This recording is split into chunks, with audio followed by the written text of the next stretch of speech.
The barking woke up the hero who was sleeping on a bench. He covered his face with a newspaper so that the light would not blind his eyes. He took that newspaper and tried to sit up. There were people walking around with their pets. The young man was annoyed. He said that he had that dream again. The young man's name was Sasuk Sato. He was 18 years old and unemployed. First, it was necessary to talk about the one from 5 years ago. It was August of his first year in junior high school. That was when he had entered another world. That day, one of the girls who lived in the neighborhood was celebrating a birthday. The hero was at a party at her house. They could be called childhood friends because they knew each other for quite a long time. The young man held out a present to the girl. He blushed with embarrassment. The girl replied that she was glad he had come. She smiled. The girl wore a beautiful dress in honor of her birthday. The hero then was just amazed because it was more than just nice. The young man then thought that this was a good opportunity to tell her how much she meant to him. The girl unwrapped her gift. She pulled out a necklace and said it was very beautiful. Sasuk hung by a tree branch. The girl said that the necklace was very expensive. The young man replied that he didn't have to worry because he had only made twice as much as he usually did. He added that he had rubbed his grandfather's shoulders and helped him. Sasuk continued that he didn't have parents, so it was just a normal thing for him to do.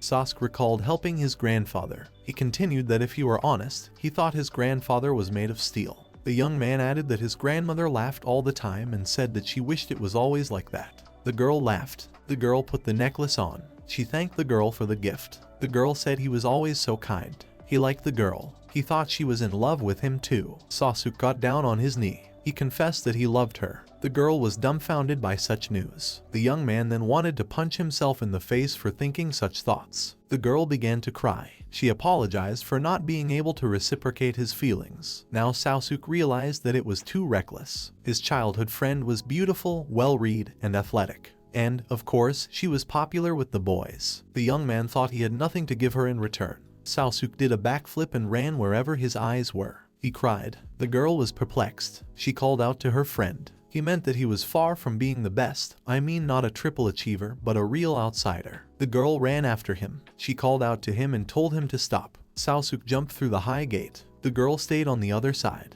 He was having a rough day. Sasuk thought it was terrible. The young man cried and ran down the open road. He did a breakdance in the middle of the road. He bathed naked in the sea he reached. Somehow after bathing, he woke up in another world. He was surrounded by beings in robes. They covered their face with a hood. The young man was still naked. Their leader said she had been waiting for him. She addressed Sasuke by name. The leader asked him to be their hero and save the world. Sasuk was very surprised by this turn, but he was more concerned about the fact that he was naked. The young man tried to crawl out of sight, but everyone noticed it. Someone shouted that he was trying to run away. Another person yelled that he was completely naked. Sasuk asked the man where he was and who he was. The man in the robe asked him to stop, addressing him as a savior. The people gathered chased after him. Someone shouted that he was needed to defeat the demon lord. Sasuk answered in the negative. He shouted that the hero's call was the key to saving the world, and he was the chosen one. Sasuk asked why him. The hero continued, should have summoned someone else, a police officer or someone similar. Their head said that now was the time to be brave and save Griffia.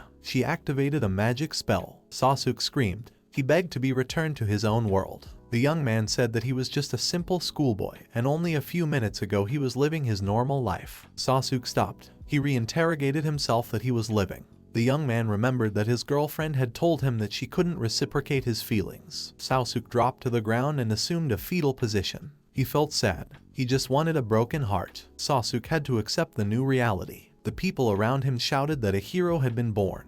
They welcomed the hero, but he wasn't happy. When some things didn't matter, someone said it was the end. Another said she thought he had always had that face. A third said he was old. Sasuk was desperate. The warriors shouted that they would win the demon lord and save the inhabitants of this world. What happened next resembled the usual manga. Days of adventure, friendship, hard work, and victories. Even though there were more and more dangers, he and his friends overcame every obstacle. He punched the demon in the face. The demon flew far back. The hero thought he had been through enough of everything. His punches left holes in the monsters' bellies. One of the monsters said to him, "So much for reckless bravery." After that, he was killed. Another one tried to provoke the hero, after which it too was destroyed. Another demon shouted for him to get ready. Sasuk killed him as well. He destroyed everything he saw. Sometimes he even fought dragons. He subjugated those dragons. A young man stood on the head of one of them. The warriors praised him. The mage said they would take care of Miko. In the end, it was well worth the effort. He fought the monsters again. They won though and destroyed the demon lord. The little boy had become a true hero. He had finally justified his title. Some shouted that the hero had brought peace back to Gryphia. Another shouted that he was their savior. The people thanked him. Since then, Sasuk had become very popular. Fans, feasts, it even made it into the history books. They also published a book that talked about him. The man shouted that he was counting on a hero to save the world. Sasuk smiled and replied that he would try his best. He continued that he wouldn't lose to anyone he fought. The young man added that their fight was just beginning. This was the way it was supposed to be. Sasuk's gaze changed. He stood completely naked in the park. Sasuk asked what that was all about. He didn't know what had happened then. He asked where he was. The young man said that he seemed to be out. Sasuk remembered that he wanted to get in the bathtub. He asked himself what happened afterward. The young man noticed a sandbox. He said he knew that sandbox from his childhood. Sasuk remembered that they used to make dumplings out of mud there. He shouted that it was the park near his parents' house. Sasuk asked himself that he was home. The only thing that became clear to him was that he had been forced to return from another world. The young man was back in the harsh reality. He cried out, asking himself what had happened to Gryphia. Sasuk asked himself how he managed to come back here after all these years. Someone called out to him. He replied that he was going crazy. It was a policeman. He asked what the hero was doing here. The policeman put his hand on his shoulder. Nipple felt uncomfortable. He tried to justify that he was saving the world. The policeman said that in a way he was a hero. At that moment he was naked. The hero realized that the chosen man who had brought peace to the world was in real life a vagrant with an empty workbook. The policeman asked him what he worked as. Sasuk replied that he fought dragons. He asked himself that he was still an adventurer. The policeman said he needed to get a real job. Sasuk became angry. He shouted that the truth had defeated the demon lord. Sasuk Sato became a former hero. He never thought he would have to start all over again while being unemployed. A hero, summoned to another world to topple a demon lord, moments later becomes a naked man being questioned by the police. They didn't understand what the young man was saying. He didn't know what was going to happen next. Sasuk was eating. They asked him what he was doing in the park. He was told that he was loitering, for sure. He replied that he was not a vagrant. Sasuk shouted that he was the hero who saved Gryphia. Someone else said that he couldn't believe that his comrade had stumbled upon a madman. The policeman said the demon lord didn't exist. He turned the lamp on the young man's face. Sasuk replied that he had indeed seen the overlord with his own eyes. He continued that he could prove it because he had fought dragons. The young man placed the bowl on the table and activated his power. One of the policemen said that how dare he talk to the police like that. Another added that this guy was a big problem. The policeman said he thought the guy had a problem with his head. Another picked up a t-shirt in his hands. He asked if he shouldn't have dressed. Sasuk thought he meant what he said. They eventually wrote it off to amnesia. One of the police officers told him to wait because he remembered the name from a missing persons report 5 years ago. Sasuk was surprised. All his relatives arrived at the police station. They were crying. Sasuk recognized them. Someone asked the policeman if Sasuk was okay. The policeman replied that, leaving aside the hero nonsense, he was fine. The grandmother yelled that Sasuk was back and that she couldn't believe it. The young man replied that it wasn't their fault. He continued that he didn't know why he had come back from the other world. The grandfather slapped him. He said that the young man made them worry. Grandpa dragged him, saying that he shouldn't have pretended that he was in a dream the whole time. He said he should have gone home. The hero's story ended like this. Sasuk didn't know what he should do. Now he had to live on Earth. He was told to be a hero, and he tried to live up to that. He thought life on Earth, where there was no demon lord, was supposed to be simple. Grandma brought Grandpa some tea. She said that she hoped he would be okay. Grandpa replied that he was a good man, so he would be fine. Sasuk thought that he would definitely find happiness in his second life. It seemed to him that it would be much easier if it ended that way. The young man thought that he needed to gain experience for now because he had never written a resume before. The hero noticed that he was 13 when he was drafted and hadn't even graduated high school. They were facts that could not be forgotten. He had a change in his face. Sasuk asked himself that he hadn't even received elementary schooling. That meant that his future training and job were in question. The man said, turning to Sasuk, that he should have started the interview. Sasuk shouted that he was glad to meet them. The man asked what skills he possessed. Sasuk shouted that he did. The young man continued that he possessed the skills of the enhancement technique. It increased a person's physical ability. Sasuk continued that that was why he could lift heavy things with it. He added that he was also becoming more enduring than the dragon itself. The young man said that he traveled all over the world to defeat the demon lord, so they could trust him with heavy work. He added that he had overcome all difficulties thanks to his skills and was looking forward to using them in their company. A man tried to stop him. The man looked menacing. He said that Sasuk never finished the 8th grade. The young man thought that was a useful skill to have in decisive. The man asked if he had any more practical skills. He was starting to get worried. Sasuk said he could make dumplings out of mud. He received a rejection letter. The young man was upset. He asked what they meant, that their company didn't need magic. Sasuk said they wanted real knowledge, not mentions of magic stuff. The young man shouted that because molding dumplings out of mud had to know how to do that too. He tore up the piece of paper. His grandfather came in and scolded him. He managed to get away from his new reality, but his education was dragging him down. Someone told him that this resume was more like an essay. Another man said they wouldn't be able to accept it. Sasuk asked himself that in their eyes he was an elementary school graduate. There were sports turnstiles nearby. Sasuk was annoyed. 50 defeats in a row. Sasuk said finding a job was harder than fighting a demon lord. He'd only been accepted at one place, a part-time job at the local supermarket. He thought it was still a step forward. It would help him get on with his life even if it was hard. Sasuk thought that all his friends were going to college or going to work this year, and he just couldn't do it. He was swinging on a swing. Sasuk thought about past friends, past lives. He couldn't take it anymore. The young man didn't want to worry about his surroundings anymore. He felt strongly about coming back. Sasuk stood up, tossing the piece of paper into the trash. He thought he should have gone home and written a new resume. A man's voice was heard, which caught the young man's attention. It was the bikers. They were asking with a chuckle to the girl that she would stay with them. The girl tried to fight them back, saying she didn't want to. She was afraid. The men, however, kept up with her. Sasuk thought they were very naive. He approached them. The young man said that they were an endangered species in the West. He continued that they shouldn't have stirred up a deadly storm in the Riviera. The young man added that he was going to call the police. The men turned toward him. Their ringleader asked what he was doing. He asked why the young man didn't just walk by. The man called him an old man. Sasuk became furious. He said he was born with that face. Sasuk asked himself what was wrong with being an adult. It really bothered him. They tried to make fun of him when he was in this state. The ringleader grabbed the girl's hand. He asked her if she wanted to have some fun together. The girl was scared. She asked to let her go. The ringleader asked he didn't like her. Sasuk headed in their direction. Sasuk recognized the girl. The girl recognized Sasuk as well. The young man asked himself that this one was Kazumi Shikigami. He looked at her with surprised eyes. They had been close since childhood. Kazumi had been his first love. Sasuk remembered that she had said then that she couldn't reciprocate his feelings. Right before he was drafted into decisive,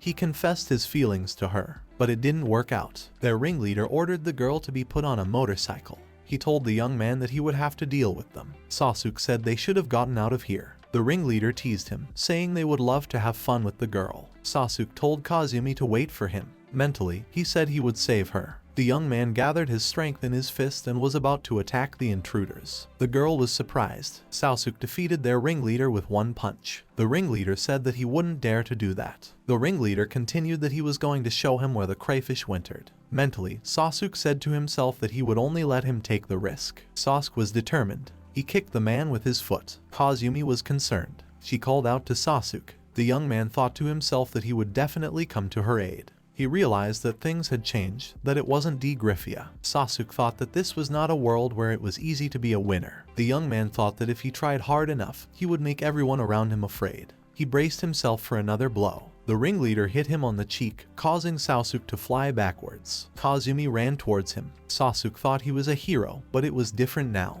He landed on a bench. The ringleader ordered everyone that they had to go because he turned out to be such a weakling. The ringleader told him one last time that he dared not cross their path again. He added that their gang was called Venom. Kazumi ran up to him. The girl asked Sasuk if he was okay. Kazumi repeated that she was sorry. She took out a handkerchief and got ready to wipe his face. Sasuk yelled that he was in pain. Kazumi replied that he should stay down. Sasuk said that it had been a long time. The girl agreed with him. It had been 4.5 years since he had last seen her. He thought that when he came back from the other world, she hadn't come to visit him. Sasuk asked himself if it was because of her refusal, or because nothing had changed. Kazumi said that she missed their games. She added that they used to play in this park when they were kids. She said that he always took her when he went out to play. The girl continued that they had fun until he fell down. She started crying. Kazumi said she always hurt him. She cried and apologized. Sasuk became sad. He answered her not to worry so much. The girl said that she was still sorry. She continued that if she hadn't pushed away, he wouldn't have left her. Sasuk was surprised. Sasuk remembered that she had run after him then. He knew that after being rejected, he was called to another world. The young man asked himself that she had thought all along that the disappearance was her fault. He asked himself that was why she hadn't come to him. Sasuk grabbed the girl by the shoulders. He yelled that it wasn't like that. The young man asked Kazumi to listen to him. The girl turned to him. Sasuk wished he could explain everything, but when he told others about Gryphia, no one believed him. He thought that this matter had to be resolved after all. Sasuk asked her to listen to him. The girl looked at him with a questioning look. The young man continued that he had entered another world that day. Someone yelled out what they had found. The boy walked over and put his hand on Kazumi's shoulder. He said that's where she was. Kazumi addressed the guy by his name, Anado-kun. Sasuk asked himself who the handsome guy was. The guy asked he was a friend of Kazumi's. The guy introduced himself as Anado Yashiya, Kazumi's classmate. He said they were members of the same club. Anado said it was nice to meet him. He shook Sasuk's hand. The young man replied that it was mutual. Sasuk asked Kazumi which club they were talking about. The girl replied that she was in the school's volunteer movement club, and they had a meeting today. Anado asked that he was Sato. Sasuk replied that he was. He asked how Anado knew that. Anado replied that he had heard a lot about him from Kazumi, who said that she had made an old friend. Anado continued that he couldn't believe that they were the same age. He added that he was jealous because the suit was to his face. The boy laughed. Sasuk didn't know what to say back. Kazumi asked Anado why he was being so rude. Anado apologized. He told Kazumi that he had to go because they were running late. They said goodbye to Sasuk and left. Kazumi yelled that they should have met up and had a proper talk. She added that she had promised all of this. Sasuk agreed. He said next time. The young man looked at them and thought that Kazumi was still just a friend. Sasuk sat down on the bench. He mentally said goodbye to his first love. The young man lay down on the bench. He thought that the girl had grown up to be so beautiful. Sasuk assumed that the guys here didn't give her a pass. He couldn't help himself because it was very unnerving. Sasuk thought he just wanted to go to bed. He stopped his thoughts, telling himself that he still had a job to do that couldn't be missed. He had a shift today and it didn't matter how tired he was. He figured if he didn't work, he couldn't survive here. The young man thought that reality was cruel. He was wearing an apron. Sasuk smiled and greeted the customers. He realized that the smile was very fake, but he would try his best. Sasuk wanted to be a part of this community. One of the female shoppers asked where they had the eggs. Sasuk thought he had no idea. He said he would see where now. The boy next to him asked that he didn't even know where the eggs were in the store. He added that the salesman was just plain worthless. The woman started laughing. She said that it was possible that he hadn't graduated from high school at all. Sasuk mentally replied that he had finished, only halfway through. A girl saleswoman approached them. She asked what their problem was. She said and showed that the eggs were in there. The girl said she would show them. She winked at Sasuk. It was Sasamine-san. The boss was telling Sasuk not to worry because he was sure to still learn everything. Sasuk thought that they were very kind and that he was very lucky to work here. Sasuk said that they did a good job. Sasamine agreed. She said they could go home together. The young man thanked Sasamine for helping him. He said that he had been helped forever. The girl brushed it off. She replied that he was helping with the heavy load too, after all. Sasamine Miko had been moonlighting for him. Sasuk figured she was his age. The young man saw that her forms were huge. Sasuk said she was so kind to people. Sasamine thanked him. She replied that she had been asked a lot about her future at school lately. The girl asked that she thought she should have worked as a nanny. Sasuk replied that he thought it was hers. Sasamine got excited. She asked him what he wanted to be. Sasuk replied that he didn't know himself. He continued that he was up to his neck with this part-time job, and there wasn't much he wanted to do. Sasuk said that if you think about it that way, he hadn't accomplished anything in life. He asked that he might have had a calling. Sasamine replied that it was possible. The girl started touching his body and praising him. Sasuk became embarrassed. He told the girl to stop. Sasamine said that it was immediately clear that he was a hard worker. The girl added that there was bound to be something of his to be found. Sasuk thought she was a goddess. He said he would try his best. Sasamine said that he was sure to do well. The girl continued that she felt safe when she was around Sasuk. She asked if he knew about the rumors in town. The girl started to speak in a whisper. She said that sometimes he showed up. Sasuk asked what she said about the perverts. Sasamine replied that it was understandable, but she was talking about something else. Sasamine said that ghosts were appearing. Sasuk replied that he was scared. Sasuk continued on his way. Sassamine asked that he thought she was underdeveloped. She continued that even among her friends, there were those who had seen them. The girl did not relent. She said there was a creature coming out of the darkness, right out of the shadows. Sasuk nodded. He asked himself what those sounds and movements were. Sassamine yelled that he didn't believe her. Sasuk said he believed her. He thought that he had seen worse ghosts after all. The young man became serious. He turned around. The girl asked if she could have gotten his phone number. She added that it would be more convenient for both of them. Sasuk agreed. Sassamine was glowing with happiness. The girl asked that he still had a button phone. Sasuk replied that he was just used to it. He added that there was no way he could change it. Sassamine said that she had advised him to acquire a smartphone soon. He said goodbye to Sassamine. Sasuk asked himself that they were ghosts. He had a strange feeling. Sasuk realized that it was a demon. He thought it was a creature at least wielding magic. Sasuk felt that there was a similar feeling in this city as well. He had picked up on that when he was still back in this world. The young man asked himself why they were here. He was running around trying to find them. Sasuk asked himself what was really going on in this world. He stopped. The young man looked around. He remembered Sassamine saying that was why she didn't want to go home alone. Then she continued that her mom said she would meet her, but it didn't work out. Sasuk replied her that that's how it was. The young man told her that it was then necessary that the other guys from the part-time job were also seen off by either the boss or him. Sassamine asked what he meant by that. Sasuk said that he would help with that if possible. Sassamine got excited. He said that in that case, could she have asked? There was a strange feeling of magic in the city at night. Sasuk thought that there were two of them as well. He asked himself what was going on. Sasuk realized that magic was also a part of this planet as well. It was just perceived akin to oxygen. It was almost impossible to see it. The young man asked himself that, however, to have two at once. Sasuk had only experienced such a thing there in another world. Someone swept by lightning fast nearby. There were two of them. Sasuk thought that things were bad. One grabbed himself by his wounded shoulder. His forehead was also wounded. Sasuk asked himself how that was possible. The guy asked why there was an ordinary person inside the barrier. He ordered Sasuk to get out of there quickly. The young man replied that he was injured, after all. Guy told him to ignore him. The guy said he shouldn't have delayed. A crunch of metal was heard. They saw the paw of a monster. It was a huge and angry tiger. The monster asked what he thought he would have been able to escape from him. Sasuk thought it was a demon. The demon asked that there were two of them. It got excited and said it would eat both of them. Sasuk stood still. The guy stood between him and the demon. The guy raised his hands. He said he wouldn't let them hurt him. The guy activated a spell and attacked the monster. Sasuk was surprised. The young man thought it was magic. The demon was strong, but the mage wasn't going to back down. Sasuk thought that he couldn't be wrong that it was the demon and the mage. Meanwhile, they were still fighting.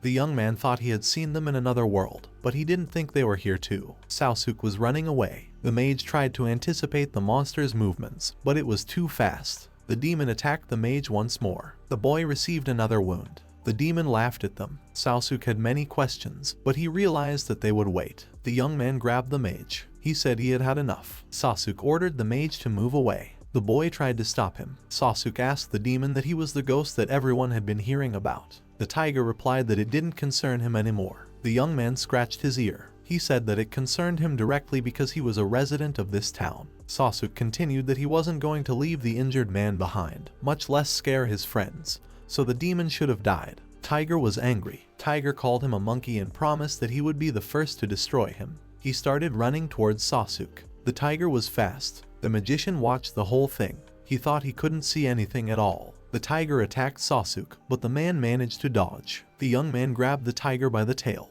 The mage couldn't believe his eyes. Sasuk was throwing the huge tiger from one place to another. The mage widened his eyes in surprise. After Sasuk threw it, he gathered all the power in his fist. The demon was angry. Sasuk's fist reached the demon's face. With one punch, the young man defeated the demon. It flew far into the sky. Afterward, it fell to the ground. The magician was dumbfounded. The demon asked him to stop. Sasuk was about to strike one last time. The young man struck the tiger and destroyed it. The mage still didn't understand what was happening.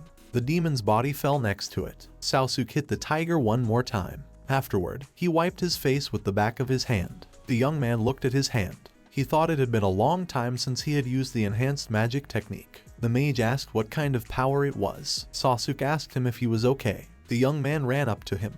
He added that he was about to call an ambulance. The mage asked who he was. Sasuk thought he was a hero. The young man mentally corrected himself that he was no longer a hero. Sasuk said he was just a very brave young man. He showed a gesture of class. The mage crouched down in pain. Sasuk asked if he was okay. He added that the mage had to wait because he would be fine now. The mage bowed to Sasuk. He thanked him, calling him a brave young man. The mage continued that he would like to be his ward. Sasuk was puzzled. Sasuk was at home and lay down. He thought his whole body was aching, especially his muscles were sore. The young man realized that he had used too much strength in a relatively long time. Sasuk marveled that magic existed on their planet as well. Yesterday after that incident, it had returned quickly. The young man thought it was a dream. A magician's voice was heard, apologizing for the intrusion. Sasuk asked himself who could be so early. The mage apologized for disturbing him. He introduced himself as Takatsuki Kuji. The young man thought it wasn't a dream after all. Takatsuki bowed. Sasuk took hold of the doorknob.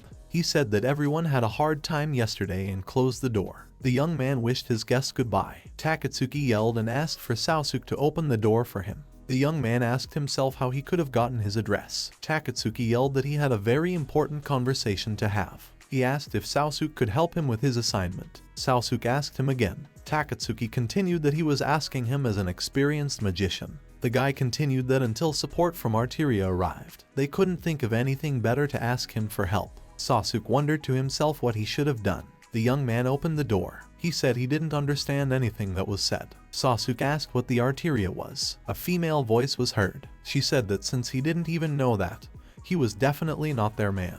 Takatsuki shouted that it was Tsuchimura Sensei. The woman said that there was a secret conversation, so it was necessary to go inside. Sasuk thought it was a good thing. Then no one was home. The woman began that Arteria was the strongest organization of mages that existed on the planet. She continued that they themselves were from the academy that Arteria owned. She introduced herself as the teacher Tsuchimura Kani. She continued that sitting next to her was Takatsuki Kuji, a third grader from high school. Sasuk thought that this was the level of magic in this world. The woman continued that besides Takatsuki, there were 4 others who came to this city to practice. She asked, then he hadn't heard of Kensei from the Kanto school at all, the 5 leading the students. Sasuk remained silent. The woman concluded that he didn't know about it. Tsuchimura said that this time the practice consisted of completing a task, the destruction of the Yoma to be exact. She went on to say that their goal was to destroy all Yoma and completely stop their spread. Takatsuki said that yesterday's Yoma was very strong and that it was his mistake, so he failed.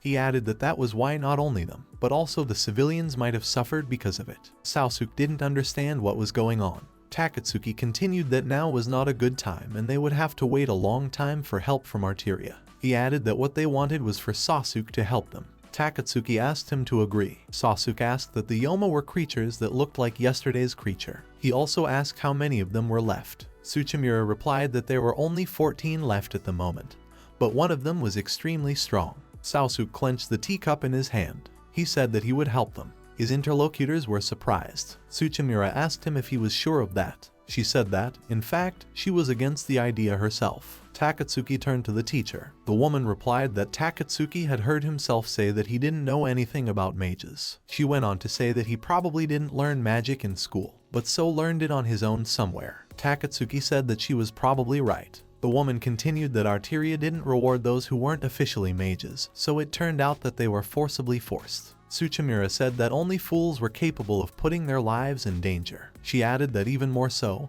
he wouldn't get anything out of it. Sasuk replied that she was deeply mistaken, at least about him. He said that he was a completely different person than people thought of him. The young man continued that she was right, that he knew almost nothing. Sasuk thought that even magic wasn't learned in this world. He added that from their side he looked like a mage of some sort of undoing. The young man clenched his hand into a fist. He said that he didn't care. Sasuk continued that his friends and family could have gotten hurt because of the creatures. He added that he wouldn't want to live knowing that they were in danger. The young man said that he was going to fight, and she would see his strength. Sasuk was determined. Tsuchimura said it was confident. Takatsuki was surprised as well. The woman sipped her tea. She said they weren't in a situation where there was a choice. The woman added that she was happy to cooperate with him. Sasuk replied that he was too. The guests were about to leave. Tsuchimura said she would relay the information to him later, most likely through Takatsuki. Takatsuki bowed. Earth, the world was full of injustice and cruelty. Sasuk had always thought that he could never use the strength of a hero.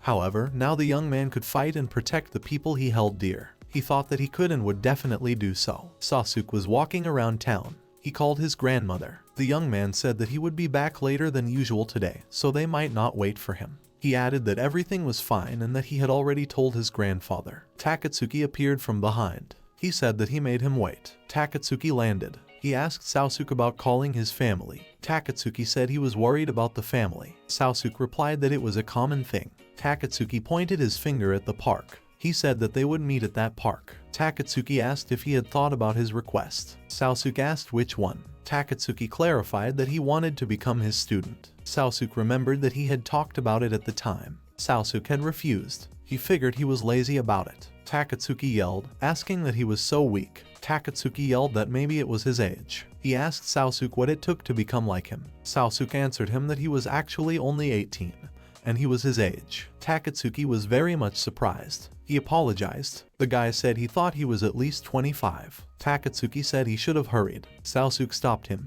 He asked if he really looked 7 years older. Someone said they were late. Sasuk looked out of the bushes. Takahatsuki told her not to yell like that because she was disturbing the neighbors. The girl freaked out. She asked what he was saying and that he wanted to make her look bad. Tsuchimura said he did come after all. The other girl said she heard that she had brought a man. She asked if he really possessed magic. Tsuchimura smoked. She said that she should have introduced them soon. The girl asked that about the power wasn't a lie. Tsuchimura remained silent. Sasuk thought that these were the mages Tsuchimura-san was talking about. They were the academy students who had taken the assignment. The Kensei from the Kanto school. The 5 leading the academies. Sasuk wondered to himself why the handsome men alone were gathered. He thought that they had been given an open door to the world of adults, especially the cute girl who was standing next to Tsuchimura-san. It felt like the girl had read his mind. That girl was Kazumi. Sasuk was very much surprised. The boy looked at the Kazumi in bewilderment, not understanding what she was doing here. Tsuchimura asked the Takatsuki what was wrong with that man.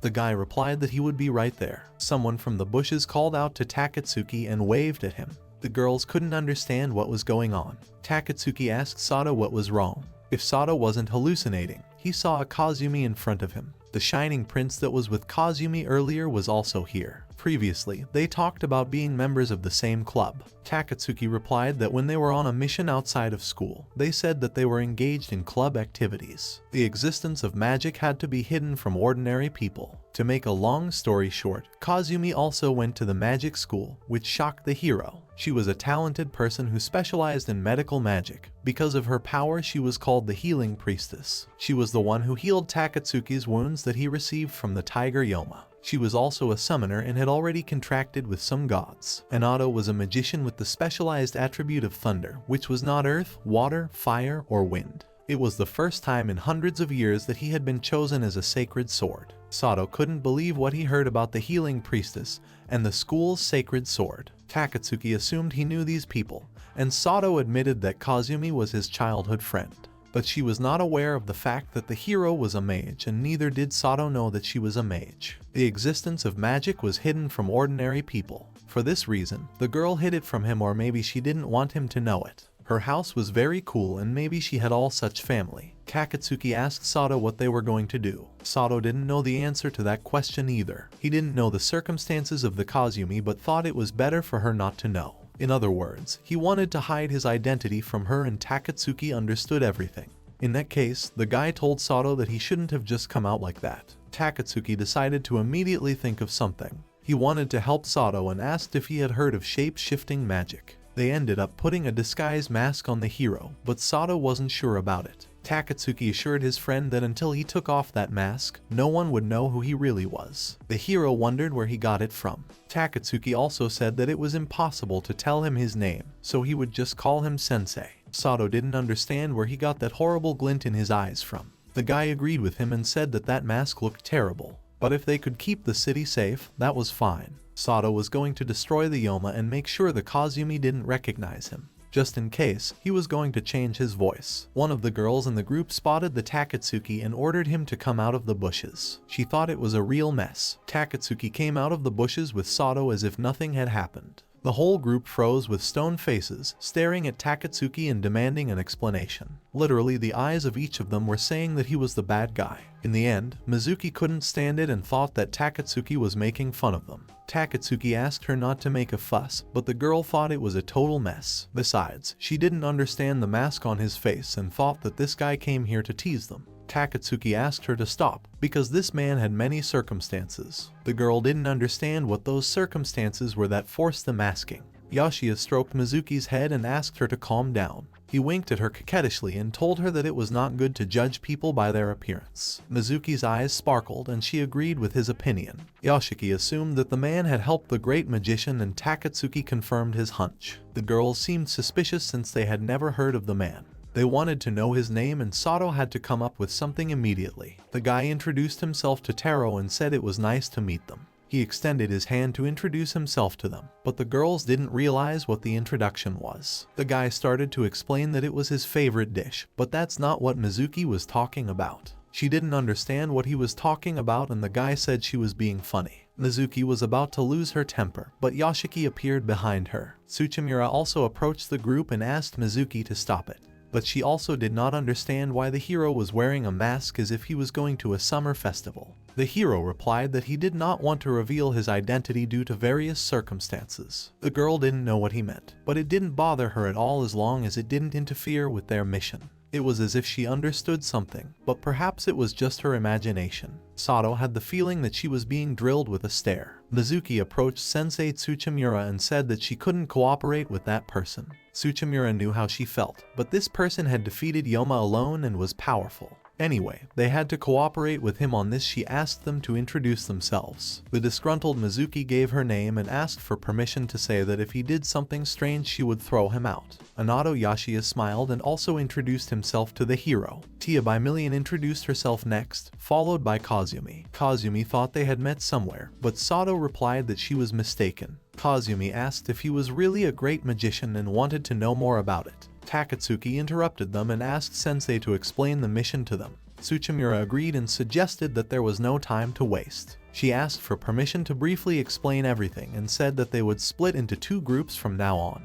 Takatsuki, Yudo, Tia, and Taro would go to the slope, while she and the others would go to the suburbs. Each will search for Yamu and destroy them as soon as they find them. If anything happens, they should signal. In any case, they had to try not to die. Kazumi was still looking at Sato, but Yoshiki called out to her. Takatsuki called Sensei after him, but asked him not to call him that. Kazumi looked sadly at Kyusa-kun, not understanding why he did that. Mizuki didn't like this situation at all, as it was driving her into depression. Tia reminded her partner that they were on duty, but the girl knew that. Takatsuki meanwhile suggested that Sensei should hurry up. Hiro replied that he was only warming up, but the other girls asked the guys not to overdo it. Hiro asked Miki not to be so mean, but Mizuki exclaimed that she wasn't called that. Tia noticed movement ahead of them and told the group about it. Mizuki jumped to the nearest tree. No sooner had she landed than someone attacked her. Mizuki looked back and told the guys that he was already here. Sato noticed the strange ugly creature in front of them and frowned. This monster resembled a huge praying mantis with sharp claws. The group prepared for battle and thus their mission began. Ever since she was a little girl, Kazumi didn't understand why she couldn't live like a normal child. The Shikishina family was a family of excellent magicians. As the eldest daughter, she had the responsibility. Kazumi spent her whole life learning magic in her home. At this rate, the girl felt like she was suffocating. Children her age didn't want to invite Kazumi-shan, because they knew that she would surely refuse them. The teacher told Kazumi not to get carried away with the regular kids, because if anyone found out about her magic, she would no longer be allowed to play with her friends. Kazumi was hurt to the point of tears. She hated everyone she knew in this house. The girl ran away from the teacher who asked Ms. to stop. Wiping her tears, Kazumi thought about her family whom she hated. She thought of herself as an ordinary child who wanted to play with her friends. So, one day in the sandbox, she noticed a little boy. She wondered what he was doing with the sand and came closer. She noticed that this boy was playing with the sand with a rather serious face and gently touched his back. Sato was so frightened that he didn't scare the girl too much. He apologized, for he had surprised her a lot. The girl apologized for disturbing him and introduced herself as Kazumi. Kazumi was curious about what he was doing and the hero showed her his mud ball. The delighted girl took the ball in her hands and exclaimed that it was amazing. She couldn't believe that it was actually dirt. Sato assumed that she had never seen the licked balls before. It was quite a surprise to Kazumi, as she didn't think it was possible to lick dirt. But that wasn't what Sato had in mind, and the girl tried making the exact same balloon. Sato replied that it took him some time to learn how to make them. The girl sadly put down the sand that disintegrated in her hands, but tears welled up in her eyes and Sato offered to try making them together. The guy suggested she just watch how they were made and try making them tomorrow at the same time. Kazumi thanked him and promised to definitely come here tomorrow. Sato grew gloomy and said that he would not come tomorrow. Out of despair, the girl cried again and Sato apologized to her. He asked her not to cry and confessed that he had lied to her. While she was crying, the aunt stared at him as if he was a maniac. Wiping her tears, Kazumi said that she hated mean lies. Sato felt embarrassed and promised he wouldn't lie to her again. As he left, the guy took the balloon with him, and the girl asked what his name was. Sato forgot that he hadn't even introduced himself. The boy smiled slightly and said his name. Tsuchimura noticed that the Kazumi was upset and asked what was wrong. But suddenly their conversation was interrupted by a Yoma who was nearby. Tsuchimura thought she had to deploy the barrier with magic power. Yoshiki helped her overpower the Yoma and inquired about the Kazumi's well-being. Tsuchimura remarked that Yoshiki was very fast due to lightning magic. Yoshiki replied that the Yomas here were just a target for him. He said that he had no need to use the sacred sword. Tsuchimura asked to remain vigilant, for she did not know where the strong Yoma were. Yoshiki approached the Kazumi and said that it was unusual for her to be distracted during the mission. But he assured her that it was okay, for he could protect her. Kazumi only sadly apologized and thought of Kusakuna again. She didn't know what happened to him, but she didn't want to stay away. The girl had to face the truth and talk to him. At that time, the main character's group was already fighting a large praying mantis. During the fight, Takatsuki hit the monster and told Chie that it was her turn. Tia used her binding skill and bound the enemy with seals. Mizuki swung her blade and said it was time for them to finish this. She struck the monster using split magic. Mizuki tore the mantis apart and admitted that it was a worthy opponent. The hero didn't even have time to hit it before Mizuki said it was already over. Sato couldn't do anything, but Takatsuki didn't want to let Sensei get involved in the fight. Mizuki gave them a negative response 4 times. Takatsuki exclaimed that Sensei had volunteered to participate in the Yome hunt, but Mizuki thought it was suspicious. This was despite the fact that the timing was too good. Mizuki wished that Sato would leave and told Chie so. The girl asked her to calm down, but Mizuki thought they didn't need him. A regular-sized Yamu was defeated by 10 regular-sized enemies, but that clearly didn't concern them. Mizuki believed that they had no trouble defeating him with the 3 of them. However, a high-level Yoma appeared that they were no match for. Mizuki realized that there was nothing to be done here. In that case, she offered to help Sato from afar, but the hero asked her to wait. He shocked her by saying that he couldn't do that. He was good at magic strengthening the body with magic power, but he wasn't very good at releasing magic. That's why he couldn't help from afar. Mizuki and the others were shocked by that statement and thought he was joking. Mizuki didn't understand how that was possible since releasing magic was the basis of the basics. In her opinion, Sato should have been ashamed in such a case. Sato was also told this in the other world. But Mizuki was right and he couldn't say anything against her. Mizuki was glistening with pride like that and said that they shouldn't have hired stray magicians. She turned to Takatsuki, clearly mocking the very powerful magician he was referring to. Takatsuki began to lose his temper and demanded not to insult his sensei. Takatsuki suggested she test right now to see which would prevail, his fire or her wind. Mizuki smirked and asked the guy if he was really sure about that. Sato realized that this was going to be a terrible fight and asked for it to stop. At that moment, Tia walked up to them and called out to Mizuki. She didn't bother to deal and just chased Mizuki into her magic cube. Mizuki demanded from Tia to cancel her barrier. The girl replied to her that it was not the right time to fight since she was injured. Tia healed her knee through the barrier with her magic, for which Mizuki was grateful. Tia once again felt the presence of a Yoma about 210 meters northwest of here. At about that distance, there was indeed a dark creature sitting on one of the trees. In that case, the Mizuki suggested that they go there. Tia turned to the Takatsuki and the guy understood everything. Sato thought that it would be alright since these guys are talented. But they are still students. They are also not organized like elementary school students during lunch. The hero wondered what he should do. Mizuki suggested that the guy should just throw rocks from afar, and the hero agreed with her. He didn't want to make her angry right now. Mizuki forgot to tell Sato something. Mizuki glared threateningly at Sato and warned him that if he got in her way, he would. The dark creature was still on the branch of the tree, waiting for its victim. The guys from the School of Magic fought to destroy the Yoma. There were two squads, those in charge of the suburbs and those in charge of the slope. Takatsuki asked Chie about the Yoma, and the girl replied that he was no doubt ahead. Mizuki suggested they go, but Takatsuki asked her to wait. He tried to warn her that it was dangerous to act alone. The group seemed rather bloodthirsty to Sato, and he decided to hurry up so he wouldn't be left behind. The guy noticed Tia standing still and asked her what he could do to help her. Tia felt she had to apologize to Sato. She thought that Mizuki had been rude to him and apologized for it. The hero didn't understand why she was apologizing, and the girl replied that this mission wasn't something that students are usually asked to do. The target Yoma was too strong. That was quite strange, and the hero recalled that Takatsuki had said that too. That's why Tsuchimura went to the Kanto branch of Artery for support, but their reaction was rather unexpected. Arteria ordered them to continue with their forces, since no reinforcements would be sent. Arteria simply ordered them to do so due to the lack of strength of the residents, and they were in a dangerous situation. In addition, the manager who was guarding the land was also absent now. Sato was the one who suddenly appeared as a helper in such a worse situation. To be honest, Kayabetsu was suspicious, and Tia suspected that the hero was an arterial spy. In the world of magic, some people wanted them to fail their mission and lose their trust. There were quite a few magicians who tried to boost their reputation in this way. This meant that Taro appeared at a time when these people were targeted. Sato understood why they suspected him so strongly. No matter how powerful he was, the timing was too good. The reason why Mizuki acted like that was because she wanted to protect her friends, and in her place Sato did the same thing. Mizuki was behaving rather defiantly, but now she was clearly scared. For that reason, she considered it suspicious. Naturally, her words and actions became increasingly harsher. Tia meant that she didn't really have any intention of saying bad things to him, so he shouldn't blame her too much. Based on everything Sato said, he realized that Tia was a good person. He replied that everything was fine. As for the Mizuki, he suggested that they do as Tia said. In addition, he said that he wasn't angry with her at all still from the beginning.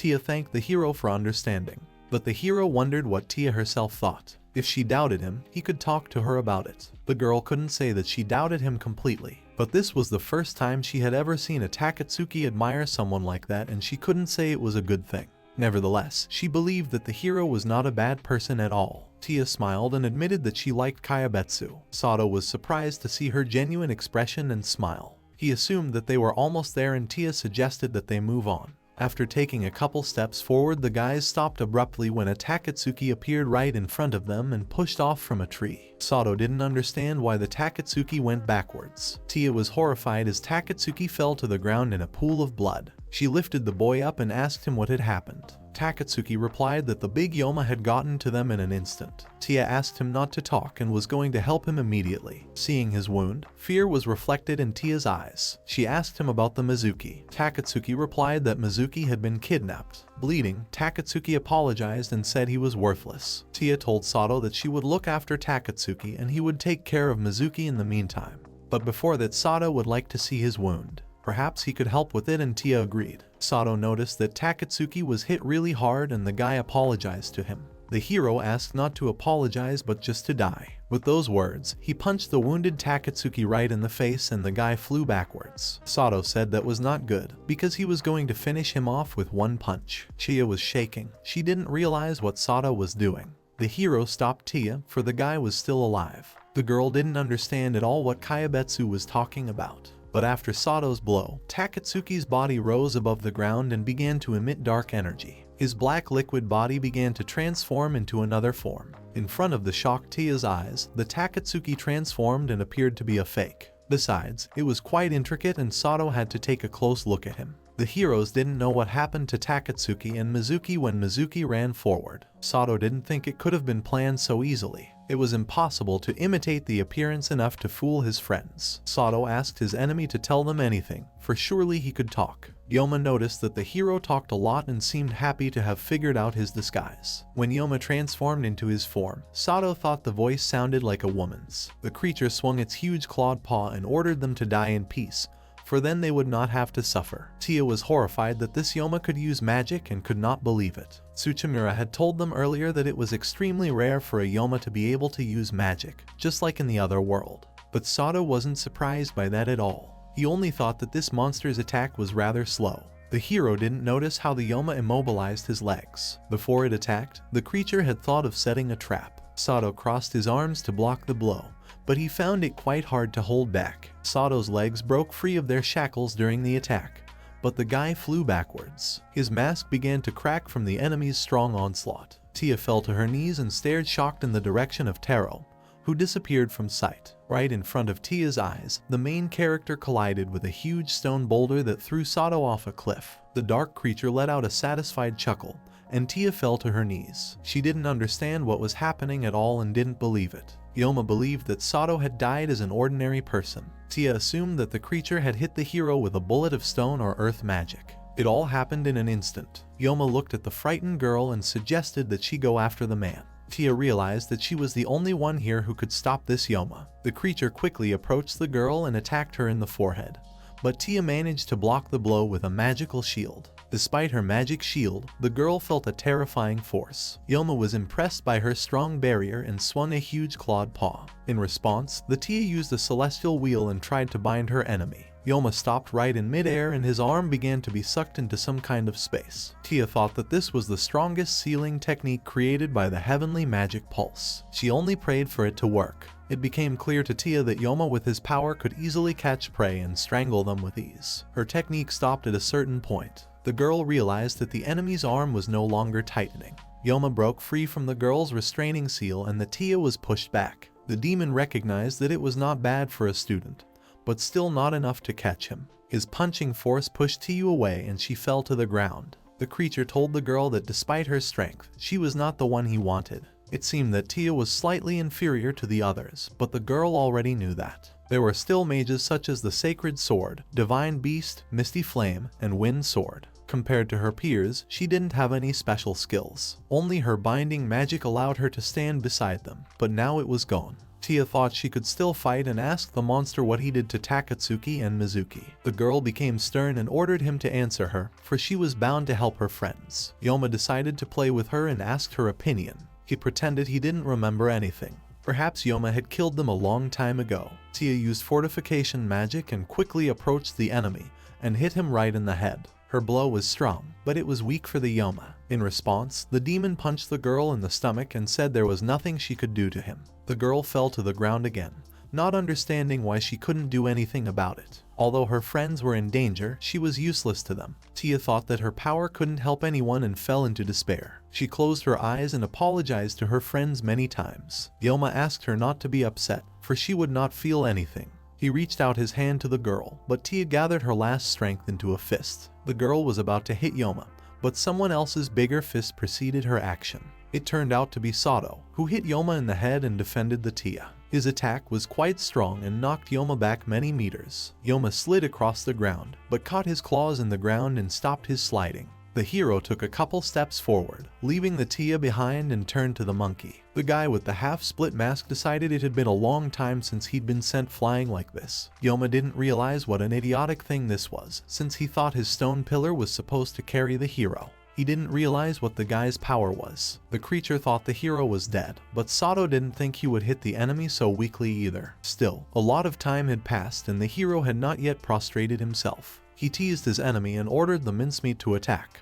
Yamu was hurt by his insults and the demon threw himself into attacking the guy. He ordered Sato not to get cocky and swung his clawed hand to strike. But Sato moved much faster and easily dodged his blow. Along with that, he hit the monster with his elbow, which struck the Tia. Sato stripped Yoma of his limbs and the enemy's body fell to the ground. Tia couldn't believe her eyes. She only realized the fact that this man was strong. Sato approached the enemy and ordered him to answer where the Takatsuki and Mizuki were. The hero stepped his foot on the Yoma's head and the monster said that they had fought his comrade before. When they fought the praying mantis, they washed themselves in its returning blood and were unknowingly lured to a certain point. Yoma thought they were all dead, for his comrades were clearly inferior to Sato in strength. Sato finished off the enemy and asked the Tia if she could get up. The girl tried to do so and said that somehow she could stand on her feet. She thought the Yoma said something, but Sato asked her not to ask. Certainly they had to destroy them all, and Tia asked where they should go. The hero realized that he should have asked that, but he felt that he didn't know the exact location. Tia exclaimed that it was alright, since she was able to sense them.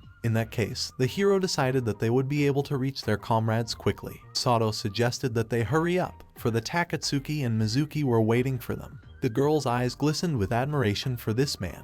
She tilted her head and thanked the hero for his help.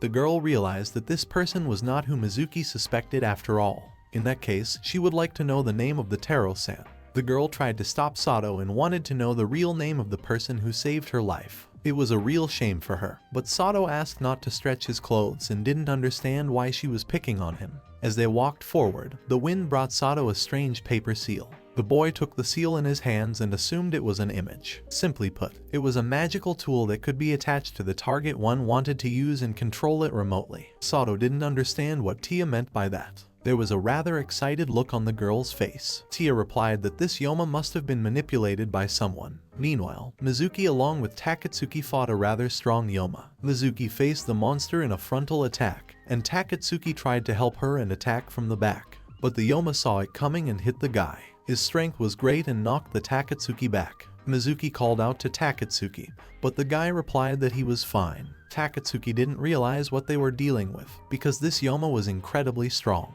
Mizuki also couldn't believe that such a strong opponent was here and hoped that Tia was safe. The same was true for Sato. In any case, they needed to return as soon as possible. Thinking of his teacher, Takatsuki wiped his bleeding nose. The guy said he would distract him and meanwhile Mizuki would go back. Mizuki didn't understand what he was talking about and was going to personally deal with the monster. She drew her sword and asked her comrade to stay away from them. The girl swung her weapon at the Yoma and ran to attack. Takatsuki was about to stop her and asked her not to, but it was too late. At the same time, there was an approaching noise behind Takatsuki. It turned out to be Sato, that like a bullet overtook Takatsuki and ran at the enemy. He swiftly caught up with Mizuki, then grabbed her by her clothes and pulled her back. Mizuki didn't even realize how she was behind the back of the hero, who hit Yoma with his fist. His punch was so powerful that it tore Yoma's body into pieces. Mizuki was speechless, unable to believe her eyes. Mizuki turned pale and fell to her knees, unable to understand how Kayabetsu could do such a thing. Takatsuki glared with admiration and could only say that his sensei was very strong. It seemed to Sato that Takatsuki only had the vocabulary of an elementary school. Tia saw Mizuki and threw herself at her with a hug. She was glad she was okay and thanked Taro for saving them. After the fight, Tsuchimura and her team came over and praised the guys for a good job. She was also grateful for their hard work and that was the end of their mission. Tsuchimura smiled at Sato and said that he had done a good job. By all appearances, he was quite a strong man. Sato embarrassingly agreed with her, but he was more interested in the Kazumi that kept her eyes on him. The guy suddenly started forward and said that he had a part-time job tomorrow. Kazumi didn't understand where he disappeared to so abruptly. Mizuki didn't understand him at all, since that guy didn't even say goodbye to them. Takatsuki was in admiration and exclaimed that Sensei was silent and used force instead of words. To him, it was the perfect image of a magician. Yashiki didn't think so, plus Sato was walking around in gym shoes. As he ran away, Sato thought about how he had almost gotten caught up in the battle. He thought that Kazumi might have recognized him. Kazumi sadly lowered her head as Sato disappeared from sight. After a while, Tia made a report and gave it to the head. Thus the total number of Yomas they had defeated was 7. Tsuchimura accepted the report and praised them for their excellent work. This was exactly what she expected from her students and she was proud to be their teacher. Tia sadly hung her head and said that it was all thanks to the Taro, for if it weren't for it, they would be dead by now. He had figured out Yoma's mimicry ability and struck first. His abilities were unreal. This monkey Yoma appeared as Tia, but Tia didn't understand how Takatsuki and Mizuki were able to figure him out. Mizuki apologized, but Tia was prettier and smelled more floral. Tia thought Mizuki was just as amazing. It was amazing, but Tia didn't want her to smell her body. Yashiki suggested that Taro apparently had no magic other than body enhancement. To him, this was a rather unconventional person. Tsuchimura replied that she would thank him later, and Kazumi simply remained silent. Now they should have talked about the next hunt. The woman told her subordinates that they had wiped out most of the Yomas in this town.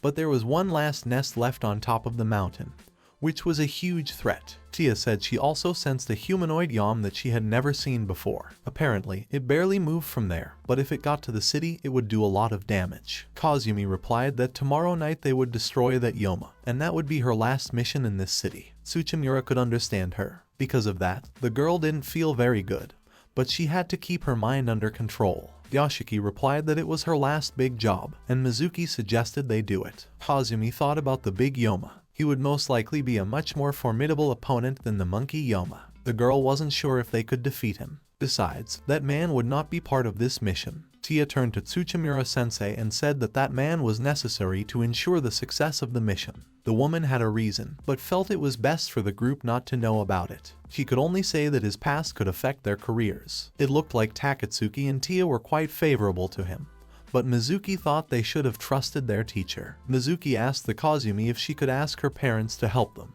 The girl apologized and said that her father and mother were abroad right now, and her grandfather was also gone.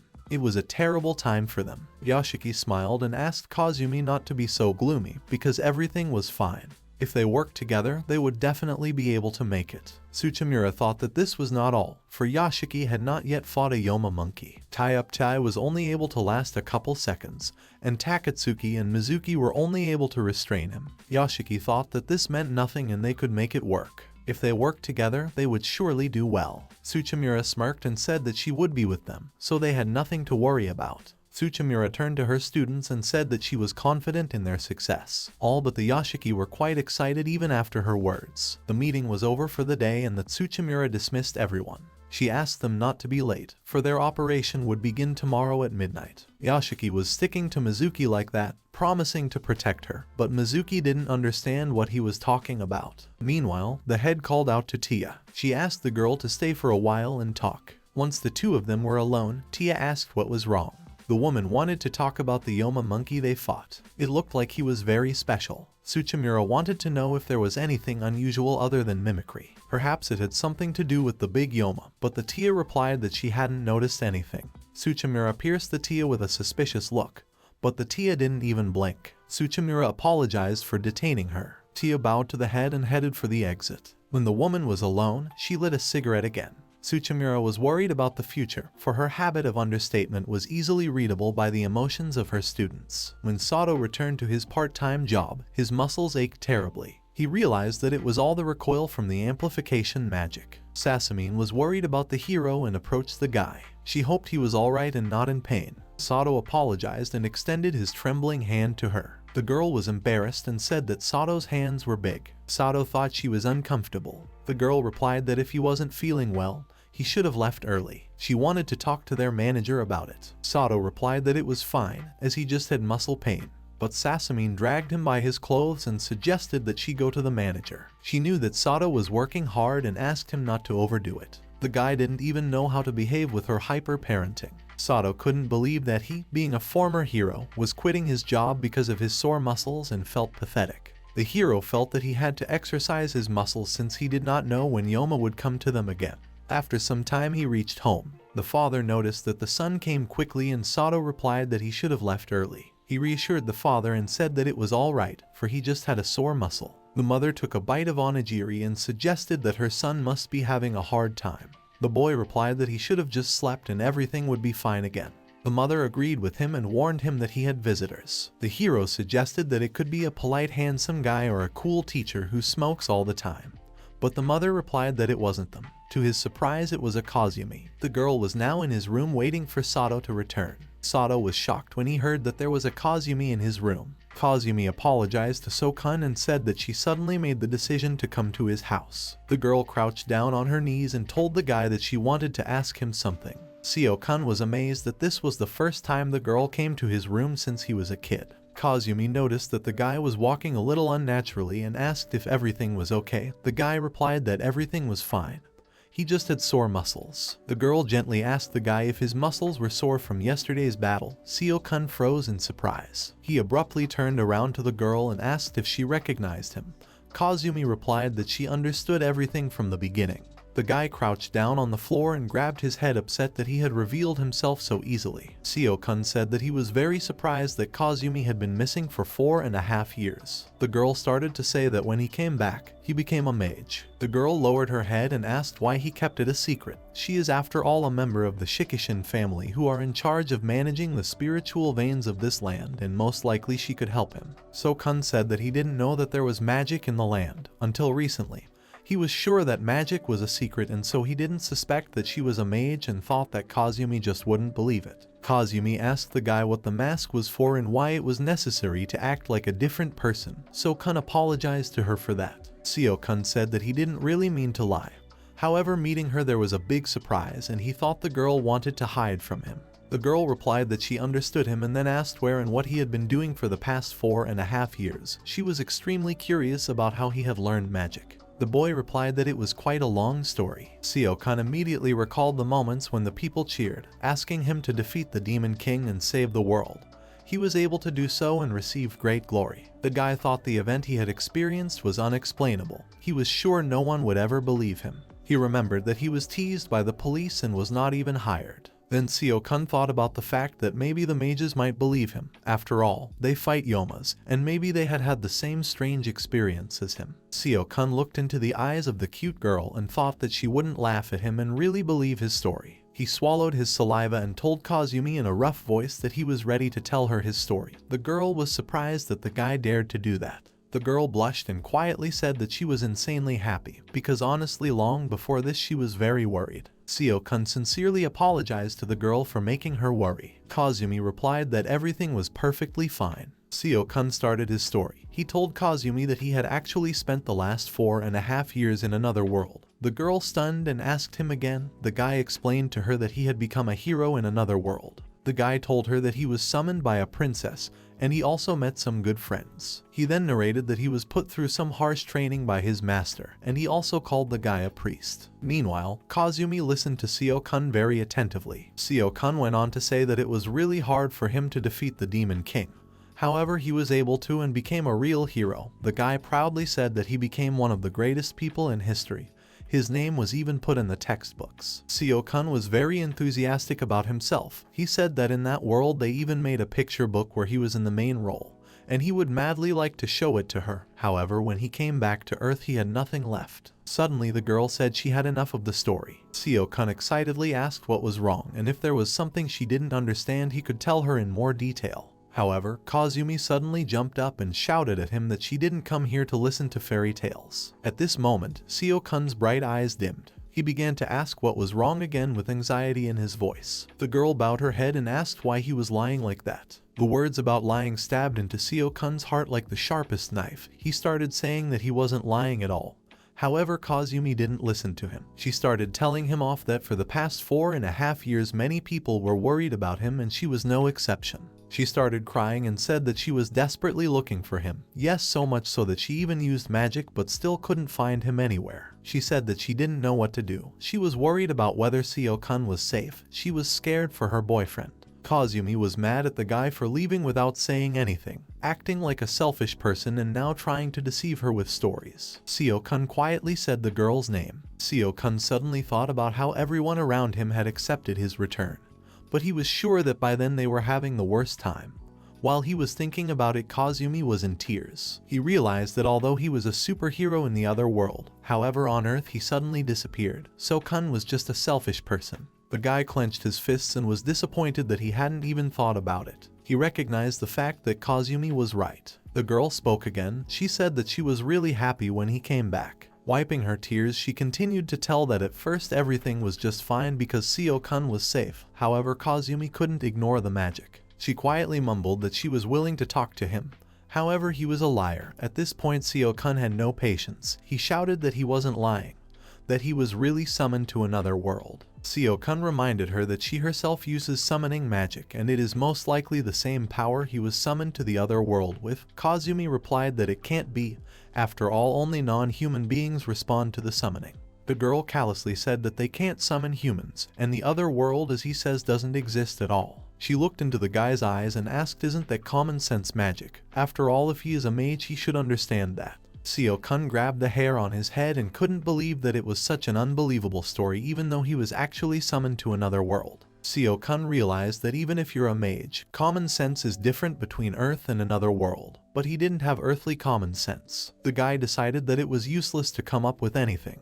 The guy realized that no matter how much truth he says, the girl still can't change her mind. Out of resentment and inner pain, he slapped himself hard on the face, and turning away from Kazumi stood against the wall. She asked what was happening to him. Seo-kun said in a lifeless voice that she should forget all of today's conversations. Kazumi didn't understand what was going on with the guy. He gathered his strength and lied that he actually just ran away from home for no good reason, and then asked Kazumi if she was convinced by that answer. The guy looked at the girl hoping that this was the only way to talk to her. Kazumi responded to his words by starting to berate him again for acting too rude to the people who cared about him. The guy turned away from the girl and said that he trusted her, and she says a lot of words about worrying, but it doesn't sound convincing at all. The girl got up from her knees and walking behind the guy asked him to stop joking and have a serious talk. She decided to ask where he got his power from. However, the problem was that Seo-kun couldn't really explain it, so he firmly replied that it was none of her business. Those cold words in a moment paralyzed the girl. Seo-kun himself realized that he had said unnecessary things. The guy started apologizing for being rude,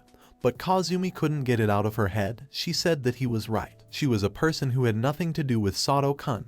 The guy tried to stop her, saying that he wasn't really a bad person, but the girl left saying that it was okay. Before she left, she said that today she found out that Sato-kun doesn't want to tell her anything, so she's leaving. The guy called out to the girl and asked if it was okay.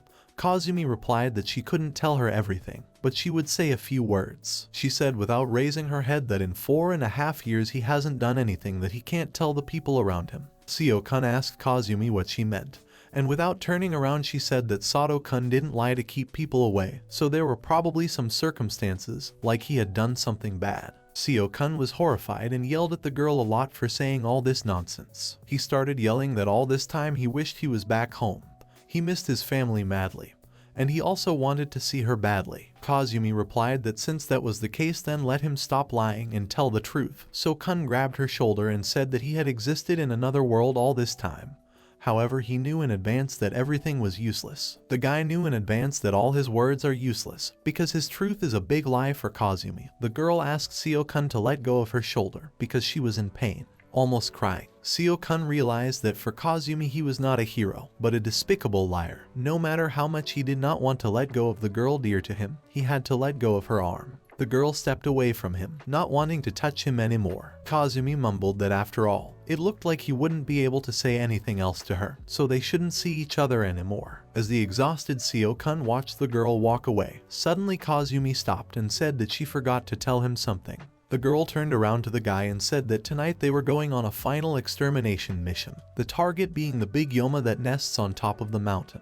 She then rudely added that he was strictly forbidden to participate in this mission. Such a prohibition stunned the lad. Kazumi said that they can do everything without him.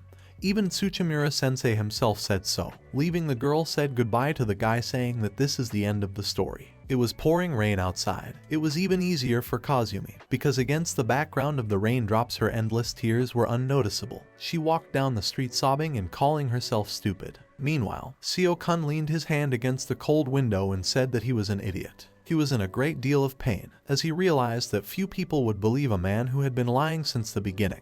The guy threw his body on the bed, with only Kazumi in his head and a blazing pain in his heart that seemed to burn the rest of his organs as well. Seo-kun only wanted her to believe him, but Kazumi took him for a liar, and left without leaving a chance for the future. All in tears, the guy fell asleep to the lulling sound of rain outside the window. Suddenly his phone started vibrating. He woke up from that sound. The guy had fallen asleep so suddenly that it was hard for him to realize how long he had been asleep, and he was surprised that someone was calling him. Looking at his phone screen, he saw that it was Sasumi-san calling him. This made him even more surprised. It scared him that she was calling at this time. He grabbed his phone and took the call. On the other end of the line there was a question asking if Sato-kun answered. Seo-kun decided to play dumb and started asking who was calling him. Someone named Sasumi-san asked him if he didn't look at the screen display when he picked up the phone, and added that he probably thought it was Miko-chan calling him. Seo-kun's face and neck veins popped out from anger. He said that no one has the right to talk about Miko-chan. Someone named Sasumi-san asked if he deifies this girl so much. Seo-kun was confused. He didn't realize if the person on the other end of the line knew Sasumi-san. Such moments in his life always annoyed him a lot. Seo-kun replied that he had no idea who he was talking to and it was quite late, so if it was a prank he hung up. The person on the other line asked him to be more patient and addressed him as a hero. At this moment, Seo-kun was gripped by fear, goosebumps ran through his body. The man on the other line said that he didn't have much time, so he would try to tell everything in a nutshell. He told the guy that those who went on the hunt for Yoma were in danger, because the reaction at the top of the mountain was weak in all directions, and most likely Yoma wasn't there. Seo-kun asked what he was talking about and who it was in general. He was amazed that there was someone on Earth calling him a hero. However, either way, there is no doubt that something bad has happened and someone is covering it all up. The man on the other end of the line said that he had nothing more to say and Seo-kun shouldn't worry, because he just returned the favor. Seo-kun started yelling into the receiver for the man not to end the conversation, but it didn't work. The guy swore that if he ever touched Miko again, he would kill him. A powerful storm was approaching the very mountain where the battle was to take place. The team of 6 people walked confidently towards the top of the mountain. The guys were saying that they absolutely had to get to the top and get rid of the last Yoma. The team leader was Tsuchimura, who was level 66. The girl was a top-level mage. She didn't have any special skills, but she was very good at engineering magic. There were 2 guys in this team. One of them had long hair. His name was Inato Yashiya. He was level 40. He was also considered a first-class mage. His special skills were thunder magic and holy sword summoning. The second guy had short hair. His name was Takatsuki. His level was 32nd. This mage was a second-class mage. His special skill was Mist Flame. Along with them there were 2 other girls in the team. One of them was named Mizuki Yudo. She was 32nd level like Takatsuki and was a second-class mage. From special skills she had a wind sword. The second girl was a 29th level girl named Tia Bemilion. She was also a second-class mage. She had the special skill of binding magic. On the same team was Kazumi Shikishin, who was level 37. She was also a second-class mage, and of her special skills, she had animal summoning. A scoreboard popped up asking the guys if they wished to make up the group. Mizuki Yudo turned her attention to Kazumi and asked what was wrong. She had been walking with a bad look ever since she came back from Kyabetsu. She said that it was nothing, although she was thinking about the moment when she left Seo-kun. Mizuki Yudo realized that Kazumi didn't want to tell the truth because her words weren't convincing, and replied that it was fine. Meanwhile, Takatsuki and Tia Bemilion were looking for a suitable position. Takatsuki was holding an important talisman. Tia Bemilion threatened the guy that it was his responsibility to make sure that no other people came to the mountain. The guy replied that he would do it. Mizuki Yudo remarked that Takatsuki and Tia Bemilion have no face on Takatsuki for the reason that this battle will not involve Kyabetsu. Inato Yashiya reminded that he promised to protect them all so they have nothing to worry about. The guy caught Mizuki Yudo and cupped her chubby pink cheeks. Mizuki Yudo shouted to the guys that it was time to finish arranging the talismans. They should finally defeat the last Yoma. All of them shouted yes with one voice and moved on their way. After a while the guys started to approach the top of the mountain. At this point there were already large sharp rocks that were hard to move on. Tsuchimura asked Tia, who was walking ahead of them, if she could feel Yoma's presence. The girl replied that something funny was going on. Tia Bemilion climbed to the top. From there she had a view of a huge body of water. The girl felt that she couldn't find the exact location of the monster. She suggested that maybe it had an ability that interfered with perception. She could only sense that something was obviously wrong. And at the same moment the chaos began. The ground began to shake. Cracks caught up with the feet of the guys who began to run away. Everyone realized that the monster was already here. A terrifying monster of large size crawled out of the ground with a huge rumble. It was hard to understand what kind of creature it was, whose eyes shone brighter than the sun. The monster crawled out from under the ground completely, breaking more ground. The guys on the team had to fly upwards to avoid falling down. When the monster came out from under the ground completely, the guys realized it was a lizard. Inato Yashiya broke his sword, which was a big surprise. Kazumi yelled that everyone needed to step back immediately. The girl mumbled that something more suitable for a large opponent, not a flimsy sword, and began to recite a complex spell to summon the animal. Kazumi succeeded in summoning a divine beast called Fenrir. It was a huge fox with sharp claws. Kazumi shouted to the guys to be extremely careful and stay as far away from the epicenter of the events as possible. Fenrir was already ready to attack the lizard, and now the big moment had arrived. The animal summoned by Kazumi was about to clash with the fearsome lizard. They clashed like mad. It was hard to tell who was leading and who was losing. The other guys were confident that Fenrir would do well. After all, it was the strongest summoned beast Kazumi had ever summoned. However, Kazumi began to notice something wrong. The lizard was simply demolishing Fenrir from his seat. Takatsuki shouted that the lizard had killed Fenrir, and everyone was horrified. But Kazumi tried not to lose hope and shouted that if the lizard was immobilized, it could do nothing. The girl tried to summon another beast, but the lizard would knock the spell away in a flash. Kazumi started to get furious because he is interfering with her plans. This monster is too fast and she does not know how to be. At this point, Anato Yashiya started to act. With his new sharp sword, the guy was only able to scratch the lizard's paw. Then Takatsuki went into action. The guy was skillful with magic and channeled a lot of power to blow up the monster. However, after the explosion, when Takatsuki and Anato Yashiya opened their eyes, they saw the monster in front of them almost uninjured. Mizuki Yudo was horrified that this monster was still intact after such a powerful explosion and only slightly abrasion. Tia Bamillion realized that no magic had passed through it. Takatsuki said that the lizard had a solid defense and very fast mobility. This monster was very different from its previous opponents. Anato Yashiya realized that the usual methods wouldn't work. Kazumi was devastated. She didn't understand why nothing worked, even using the divine beast's attacks.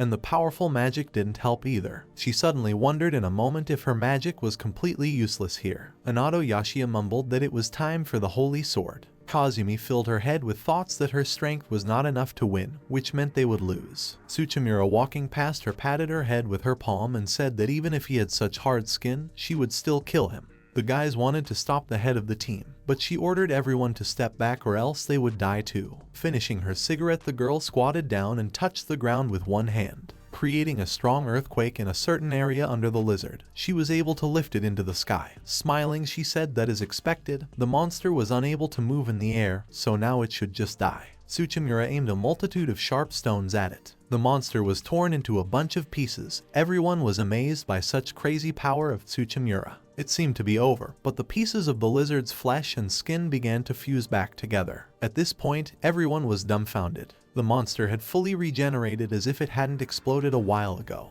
Mizuki Yudo, with worry in her voice, started asking what they should do, how they could kill it if it had the ability to regenerate. Tsuchimura shouted to the guys that they shouldn't be in such a hurry. She would try to rip off that armor again, and then they could use their powers. All the guys realized that it wasn't that they were weak, they just needed Sensei to tear the armor down and then they could kill him. Everyone decided to act together. They waited for Tsuchimura to destroy the monster's armor and then use their attacks. However, suddenly something happened that no one expected. The monster opened its mouth and showed a long tongue. Tsuchimura shouted to the guys that it was urgent to move back. It stuck out its long tongue. It seemed to be endless. The guys dodged the trap with great effort. The guys dodged, however they still tried to destroy the monster, or at least its dangerous tongue. However, they failed. It grabbed Tsuchimura tightly. The guys suddenly surrounded the tongue, but the girl shouted that they were idiots and ordered them to leave. Tsuchimura managed to blink one last time before falling into the mouth of a terrifying lizard that had its entire cavity filled with teeth. Desolation appeared in the eyes of each of the guys. It seemed to be the end, for Tsuchimura's blood had drained out of the monster's mouth. The guys couldn't believe that they had lost their sensei. The guys stared immobilized at the monster that had eaten Tsuchimura sensei. Wild pain could be seen in each of their eyes. The girls were crying bitterly and the guys were clenching their teeth. Kazumi was crying but trying to hold back. She tried to activate magic again. The white fox that Kazumi had summoned continued to fight the lizard. The girl shouted to the other guys to hold on as long as possible. Mizuki Yudo felt her skill weakening. Then she started to get really angry at herself for this happening.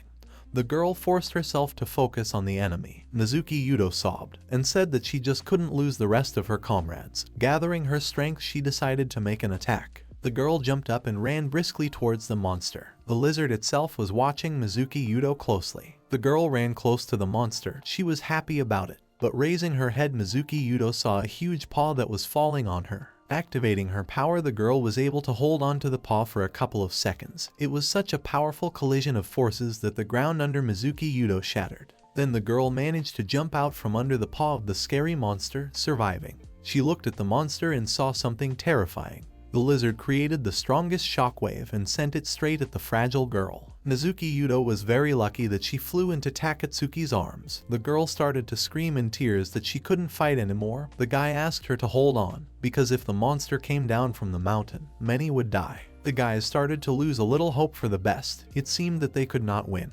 Kazumi thought that this monster had too high mobility and defense, so she couldn't find a weak point. Meanwhile, Tia Bamillion was trying to think of a spectacular attack. The lizard roared loudly. The white fox walked past Tia Bamillion and told her that she should hide behind his back and keep her head down. However, the girl didn't listen and purposely stepped forward. Kazumi started yelling that it was very dangerous. However, Tia Bamillion cryptically replied that even people fall when they trip over a pebble. Suddenly, the girl activated her binding magic on the lizard, and the binding really worked. Noticing this, Kazumi immediately ordered the white fox to attack. The summoned beast rushed at the monster. It tried its best to scratch the lizard's body as deeply as possible, and it seemed to be succeeding. There was almost no place left on the lizard without blood. There were very many cuts. However, it suddenly stopped, and in literally a couple of seconds, she regained her skin. White Fox was furious that it was so easy for that monster to return to its former state. Because of Kazumi's bond with White Fox, her body weakened a bit. Tia Bamillion ran up to support her, but she replied that she was perfectly fine. Nezuki Yudo shouted that the monster's instant recovery is a real horror. Takatsuki said that the regenerative ability itself is not uncommon. After all, even among humans there are mages who are called immortal. However, the only way to defeat such a monster is to strike much faster than it has time to regenerate. And that's exactly what the sensei who died was trying to do. The guys came up with a new tactic. Tia Bamillion asked Anato if he was ready. The guy knelt down and touched the ground with his hand and began to recite a spell. Nezuki Yudo realized that only one person in their team will be able to destroy the monster, and that person is Anato. After all, his holy sword grants its wielder immense power for a short time, but it takes a few minutes and 80% of magic power. But the most important thing is that during this time Anato is completely defenseless. However, considering the fact that the White Fox is summoned here, they have a small chance of protecting Anato. The monster raised its head upwards and it was clear that something terrible was about to happen again. The boys started to run away. It was the shockwave again. Everyone was blown out of their seats, but everyone was still in one piece. Kazumi noticed that this time the shockwave was many times more powerful than the last one, and it was very frightening. Anato-kun lunged forward. He asked Tia Bamillion to run away from here and not to worry. The girl replied that it was up to him to win today. A very powerful barrier appeared. Tia Bamillion remarked that such a barrier could not have been made by an ordinary student. It was very strong, however it started to collapse. Tia tried to maintain the state of the barrier.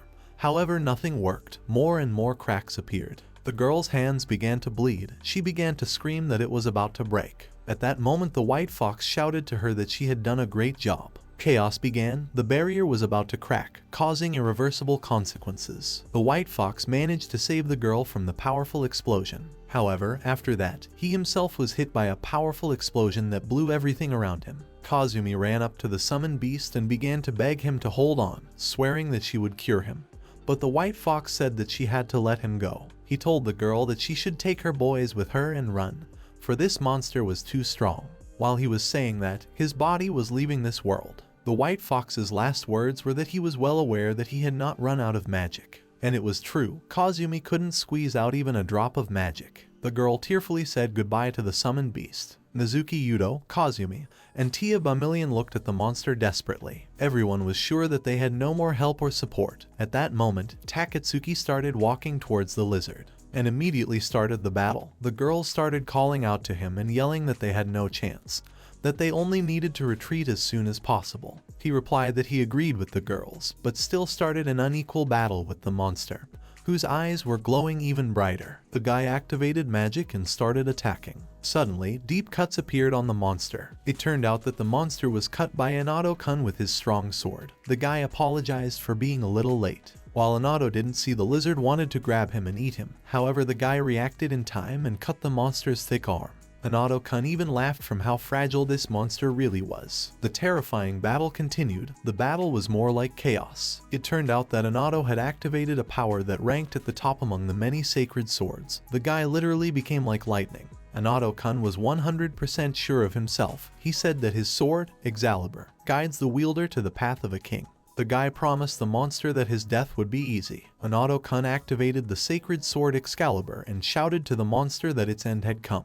Meanwhile, the monster roared loudly, not going to give up. Then Anado used lightning magic, causing the lizard's skin to crack. Pieces of its hard skin flew at the guy with the sword. He managed to create a sphere that protected him from the blows. He noticed that the monster's power was still just as strong. Quite suddenly, the monster's skin finally shattered apart. This surprised Anado greatly. Takatsuki, without letting his guard down, noticed that the monster had opened up and immediately activated his magic skills. He hoped he could set the lizard on fire. The monster crumbled even more. However, it didn't start to burn. It roared very loudly. It appeared that the lizard had created another shockwave. However, Anado noticed that the power had dropped significantly. Meanwhile, Mizuki Yudo flew closer to the monster. The guys flew up to the monster's head and delivered powerful blows. The monster roared very loudly. However, the monster suddenly became silent. It turned out that Mizuki Yudo had activated her magic.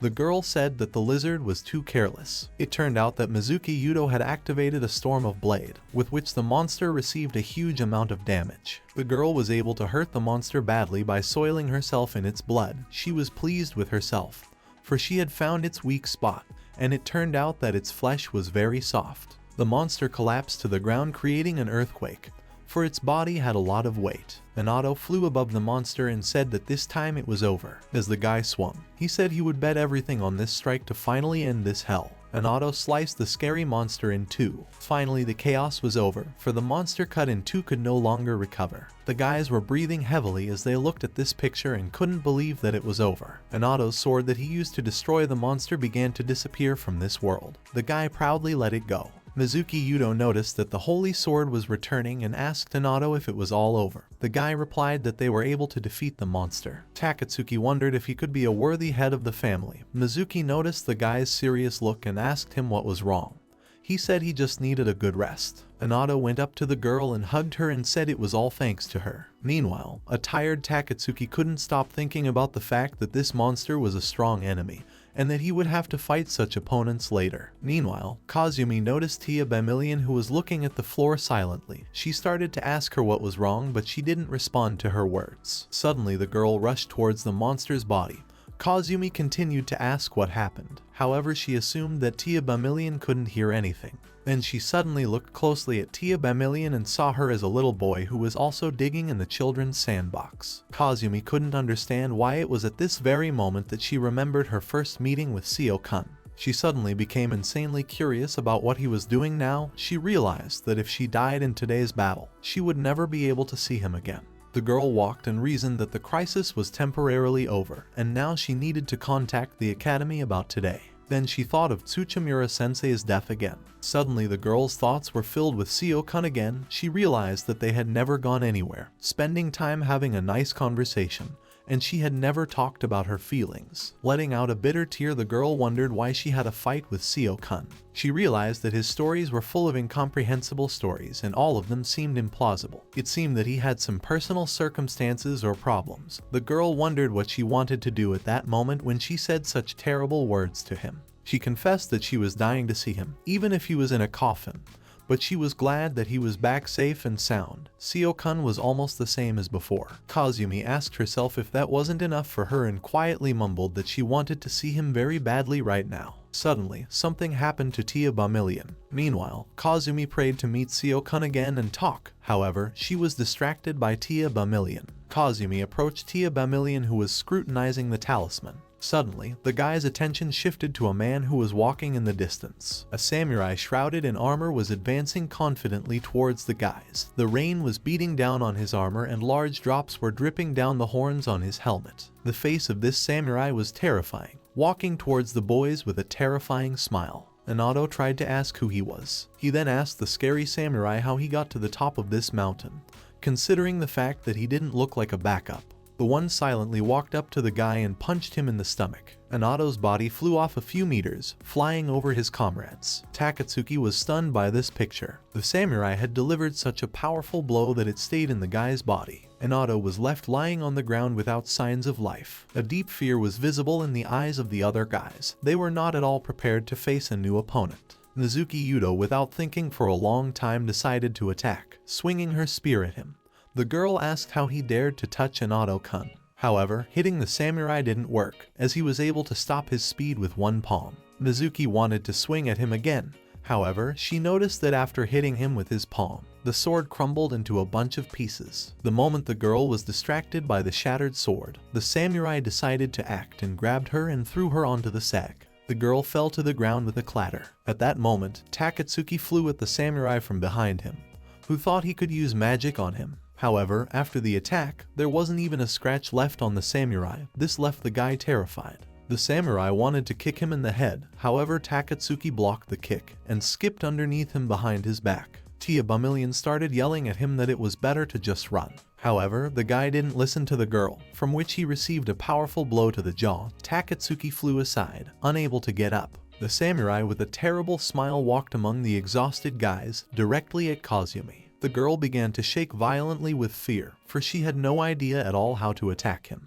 At that moment, Tia Bamillion activated her binding magic. Tia Bamillion put all her strength into binding this samurai for at least a moment. Kazumi ran up to the girl, however, the girl shouted at her to run away. However, Kazumi saw Tia Bamillion collapse exhaustedly on the ground and could not leave her alone. As Kazumi held the girl in her arms, the girl said that her magic was almost depleted and that was all she could do right now. Reaching out her hand to the girl, Tia Bamillion tearfully asked her to run away. After these words, Tia Bamillion almost fainted. Meanwhile, the samurai was already standing behind the girls. Kazumi dared to ask who he was. The samurai continued to smile fearfully.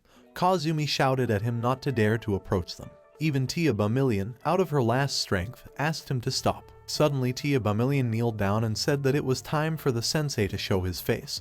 Kazumi was greatly surprised and didn't understand what the dead sensei had to do with it. However, the masked man really started to remove his helmet. It really was their sensei who died in the battle with the lizard. The sensei began to say that Tia Bamillion had always been the smartest among all of them. Kazumi hugged the girl in surprise, not taking her eyes off Tsuchimura. Tsuchimura mumbled that he wanted to give her a gift as praise. Sensei smiled strangely and called Tia Bamillion her favorite student. After it was revealed that the samurai was Tsuchimura, Kazumi began to ask her how she was here if she was killed by that monster. Tsuchimura replied that she was right and she did see what was the death of a living being.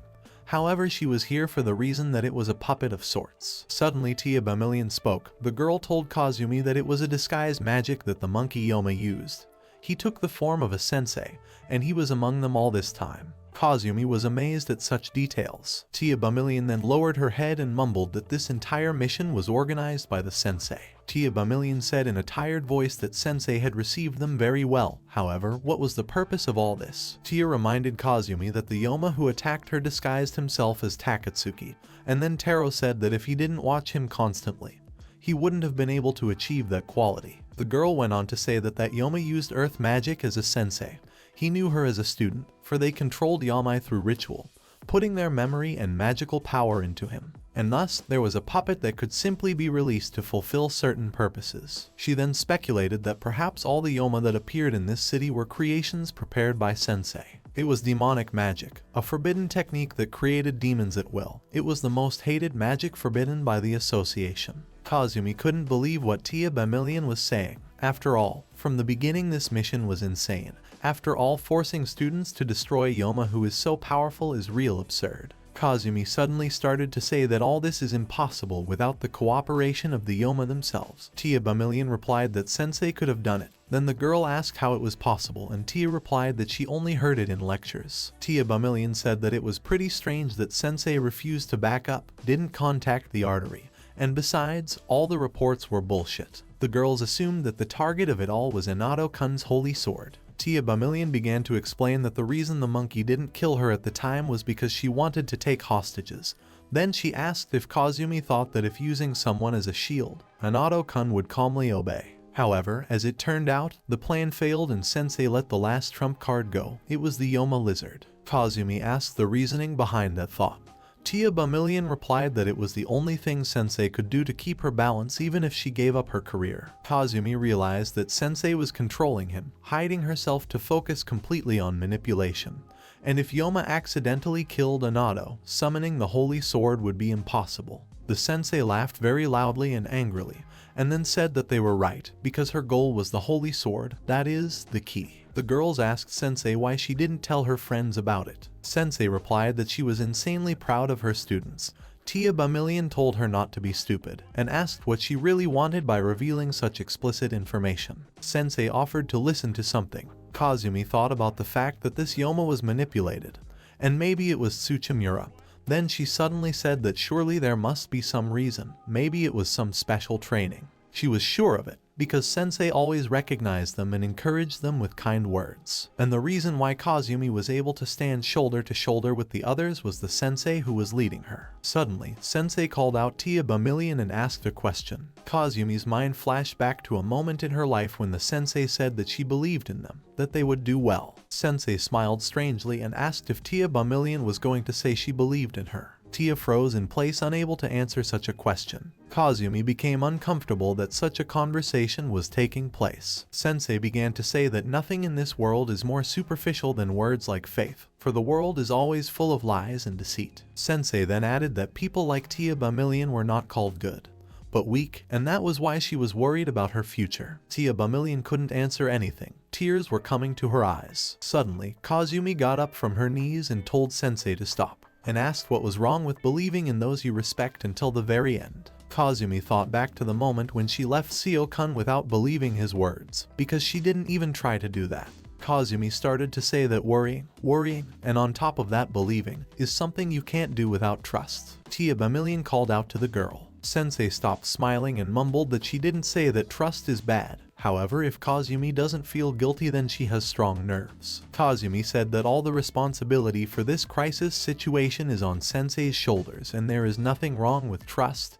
Trusting someone is never frivolous. Kazumi activated magic on Tia Bamillion, saying that with it she would be able to move around a bit. Sensei called out Kazumi's name and said that she seemed to have recovered a bit. Kazumi got into a fighting stance, about to fight her own sensei. Tsuchimura said she didn't remember teaching her how to be recklessly brave at all, so she should stop, and if she meekly surrendered, she would be spared. Kazumi called out to her friend and told her that as soon as she gives the signal, she better run away. Tia Bamillion said she wouldn't do that, because there was something she needed to do before she surrendered and retreated. Tia Bamillion got up from her knees and walked over to Kazumi and said she would fight with her. Tsuchimura was surprised and asked if they were serious and said she was much stronger than them. Tia Bamillion replied that they will still win. Kazumi said with a smile that they should win, because she wants to go home tonight to meet someone tomorrow. Tsuchimura called them idiots and filled with rage. The girls prepared to fight. Tsuchimura started a brutal battle. She beat the girls with her huge fists. And after a couple minutes, Tia Bamillion and Kazumi were left lying on the ground with almost no signs of life. Tsuchimura smugly asked if they had finished whatever they wanted.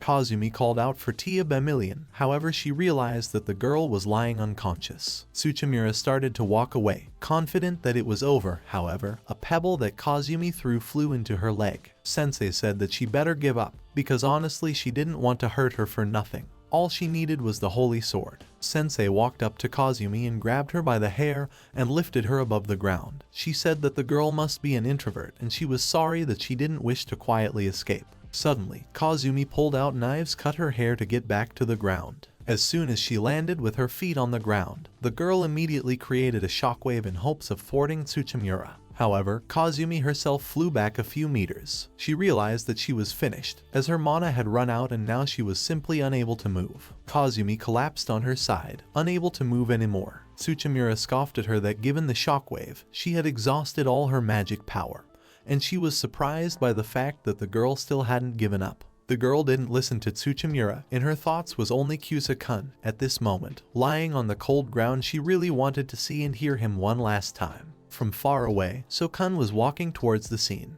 His face showed displeasure and incomprehension of what was happening. Kazumi saw the guy's silhouette and couldn't believe he had come. Seo-kun started asking what was going on here. Tsuchimura didn't expect to see him and asked what he was doing here. The guy replied that he wanted to know what was going on here. The guy walked around the bodies of the guys and asked why they were all lying around if the enemy was already defeated. Suddenly he noticed an exhausted Kazumi and asked what was wrong with her. Suddenly Tsuchimura created a long spear that she almost stabbed into the guy. She told him not to move, and explained that she couldn't let him go home so calmly. Kazumi, who could barely move, was worried about Seo-kun frantically. She couldn't understand how he got here and prayed that he would escape from here. After all, Tsuchimura had made a new lizard for him. Seo-kun looked at the creature and was a little surprised, but pretended that everything was fine. Kazumi thought that this was the end. Meanwhile, Seo-kun looked at the monster and grudgingly asked what it was. Kazumi was madly in pain. She realized that she would lose Seo-kun, because even the holy sword couldn't defeat this monster. Tsuchimura said goodbye to the guy and started to walk away. The monster had already started to approach the guy.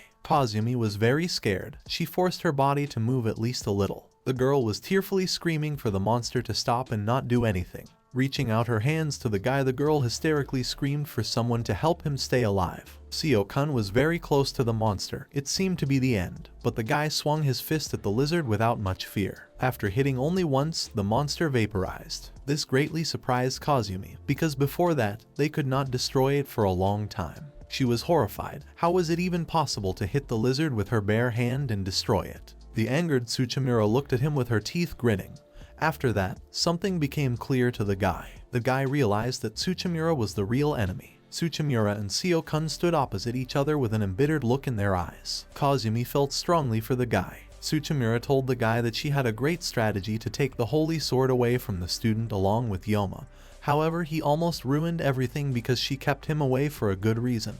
However, he still got in her way. She then said that it didn't matter so much anymore, for no one could stop her. She said that no one could stop her because she was an all-powerful mage now. The guy was silent, so she asked if he knew why she was an all-powerful mage. Meanwhile, veins started to protrude on the girl's body. Kazumi noticed that a terrifying magical power was flowing into the sensei. The girl assumed that this power was coming from the spiritual vein. A spirit vein is a path of magical power flowing through the earth. In this mission, they chose this area because of the spiritual vein so that they could easily absorb the magical power from it. This technique is called interfering with the spiritual vein. The monkey's mimicry ability and the lizard's regenerative ability are all the result. And right now, Tsuchimura is using endless magical power, because she is a magician who can tirelessly use all kinds of spells. Tsuchimura's power is unbelievable. She is in no way inferior to a celestial mage. Tsuchimura asked the guy not to be upset that he had come to an end. However, it doesn't take a second to destroy him. She stomped and cracks went across the ground. The girl shouted that she was about to destroy him and started poking him with her spear. However, Seo-kun caught the other end of the spear with his hands and wouldn't let go. A terrifying battle was taking place. Kazumi was frantically worried. Tsuchimura suddenly saw the guy swinging his fist at her and couldn't understand when she had time to let her guard down. Seo-kun charged at her with his fist, and with great force, Tsuchimura hit the rock and flew to the ground. The girl suddenly came back to reality. She couldn't understand what was happening. She hadn't felt pain for a long time. But Seo-kun had managed to hit her. She immediately set about repairing the destroyed parts. Tsuchimura was breathing very hard. The pain she felt was unbearable. The guy watched from afar as she rebuilt her body. In addition, the girl got herself a more reinforced armor to fight a strong opponent. She started attacking with her spear again, but the guy easily dodged the spearhead. During the battle, Seo-kun noticed that the girl often attacked from her blind spot. He was able to hit her spear so hard that the girl flew back a couple of meters. Tsuchimura started attacking again. However, Seo-kun was fending off her attacks as if he was just fighting off mosquitoes. She was freaking out. However, when she was able to hit at least a little bit at the guy, it so happened that he just jammed the spear between his arm and body. The guy menacingly told her to go to hell. Thanks to the spear, Seo-kun was able to get close to the girl and deliver 2 powerful blows to her solar plexus, causing Tsuchimura to scream. Lying on her back with a large hole in her body, Tsuchimura couldn't understand how with just 2 attacks he was dealing such damage. The veins on her forehead were showing with anger. She wondered where the difference in their strength came from. Seo-kun shouted at her to get up, because he knows she can't just die like that. Tsuchimura started to slowly get up. The pissed off girl yelled that she's going to rain spears at him right now and see how he dodges this time. At the same second, weapons flew at the guy. He not only dodged them, but when he came in contact with them, he simply broke them. The rain of spears lasted for more than a couple seconds, yet Seo-kun didn't let a single weapon enter his body. When this rain ended, a pile of metal lay around him. Breaking the last spear, the guy asked if that was all there was to it. Tsuchimura was furious. She was confused and didn't even know what to answer him. At that moment, the guy approached her and swung his fist. Seo-kun hit her face so hard that it sealed her head into the ground. The ground cracked around her body. Tsuchimura had already stopped resisting, but Seo-kun did not remove his hand from her face. He asked her in a fearful voice how dare she raise her hand on Kazumi. Kazumi was very pleased to hear this from Seo-kun. Tsuchimura thought that if this continued, she would surely be killed, so she made the decision to run away. However, Seo-kun noticed her escape and yelled that she shouldn't run away. Tsuchimura was still able to slip away, so she started to run away. She couldn't understand why a strong man like Seo-kun appeared in this town. The guy caught up to her and gave her a punch on the chin, causing the girl to fly into the sky. However, he immediately approached her and started punching her. The girl thought he was a real monster. Tsuchimura flew aside, but Seo-kun flew from the sky right at her. That's when she realized that she made a mistake. The girl was hit in the face again and stamped into the ground. She thought about manipulating gravity. The girl had asked this man to help her. This was to temporarily convince the students that the assignment was not responsible, and to direct all suspicion towards this man, and almost no one would figure out her plan. It was a convenient cover and she could have easily gotten rid of this guy. He was indeed a small thing in her plan. However, she was wrong from the start. This guy turned out to be an overwhelming powerhouse. In that pure skill, he has immeasurable physical strength, and that's not something that ordinary people can achieve. This man who had probably survived many horrors, an absolutely strong man who had defeated everything.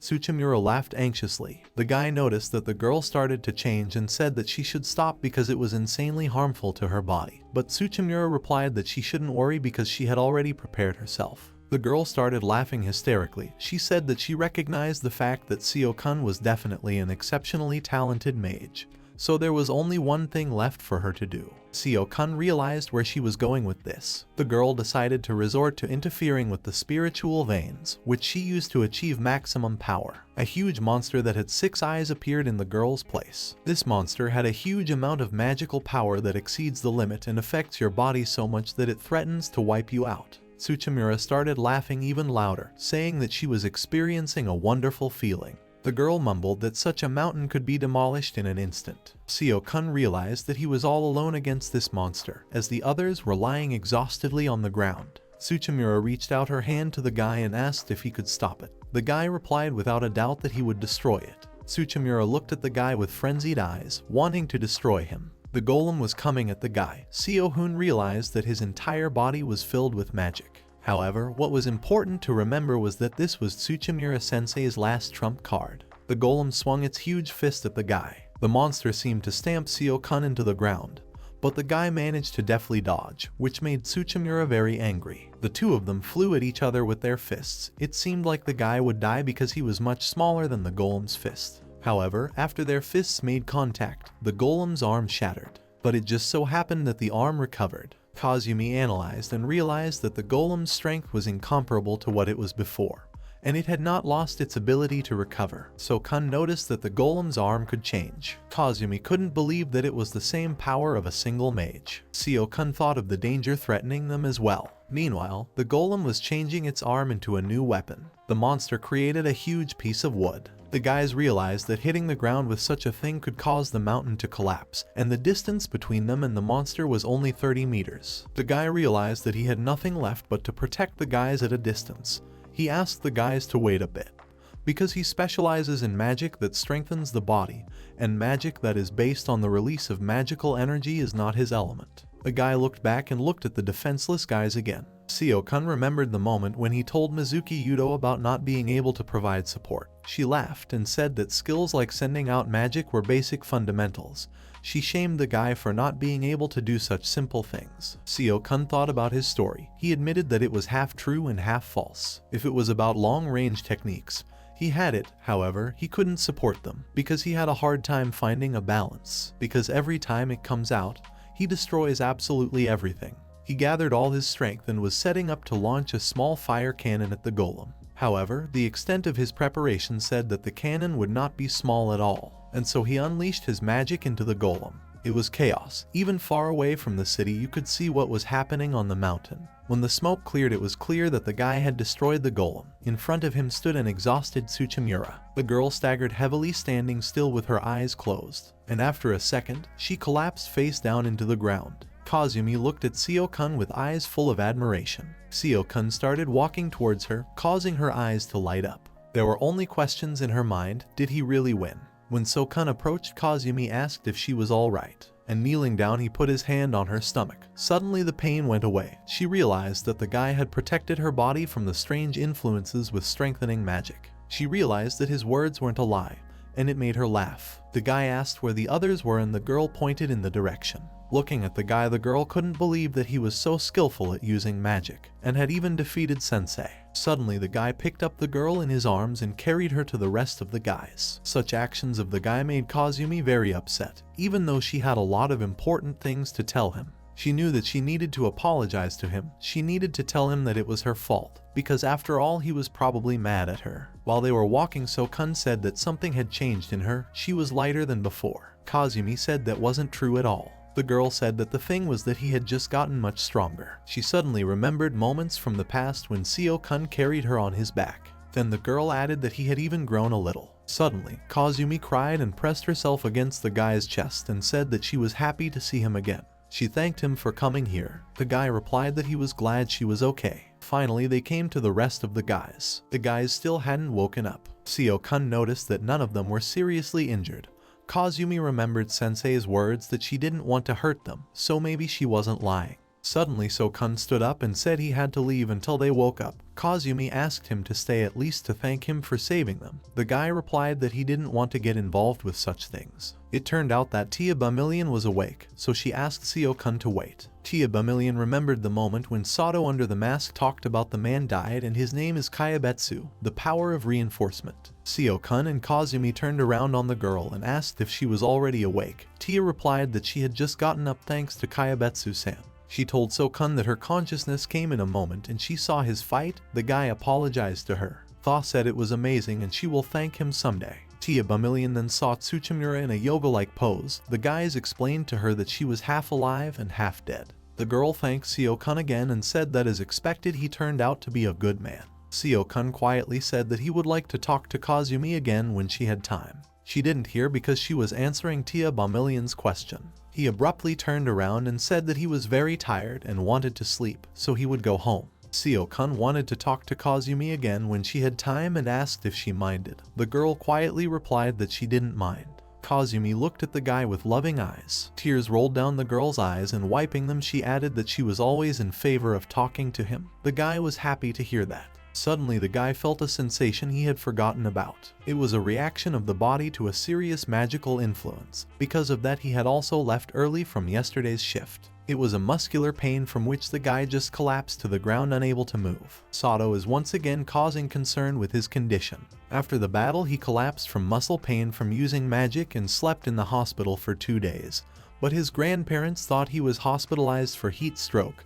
He was lucky that thanks to Kazumi, no one found out the truth. Sato's grandfather said he was worried for the reason that he always had a tendency to try too hard. Grandma said that he was right, because when Sato got his driver's license he must have tried to do it as fast as possible and exhausted himself. Grandpa explained that it was to add something to his resume. Grandpa approached Sato and said that he understood how he felt, however he shouldn't rush or else Grandma would cry again. The guy replied that he understood. Before the grandparents left the room, Sato apologized to them and promised not to bother them again. Before closing the doors to the room, the grandfather said that he should get well soon. The guy waved to them and they said goodbye. Suddenly, after some time, the team that fought on the mountain came to visit the guy. A guy named Takatsuki said he came to give thanks and wish for his recovery. Kazumi said she came to see him, and Mizuki just said he was already doing well. Mizuki was being a little loud, so Takatsuki apologized for that. Sato asked Mizuki if her name was Miki and she corrected her name. The guy explained to her that you have to be quiet in the hospital.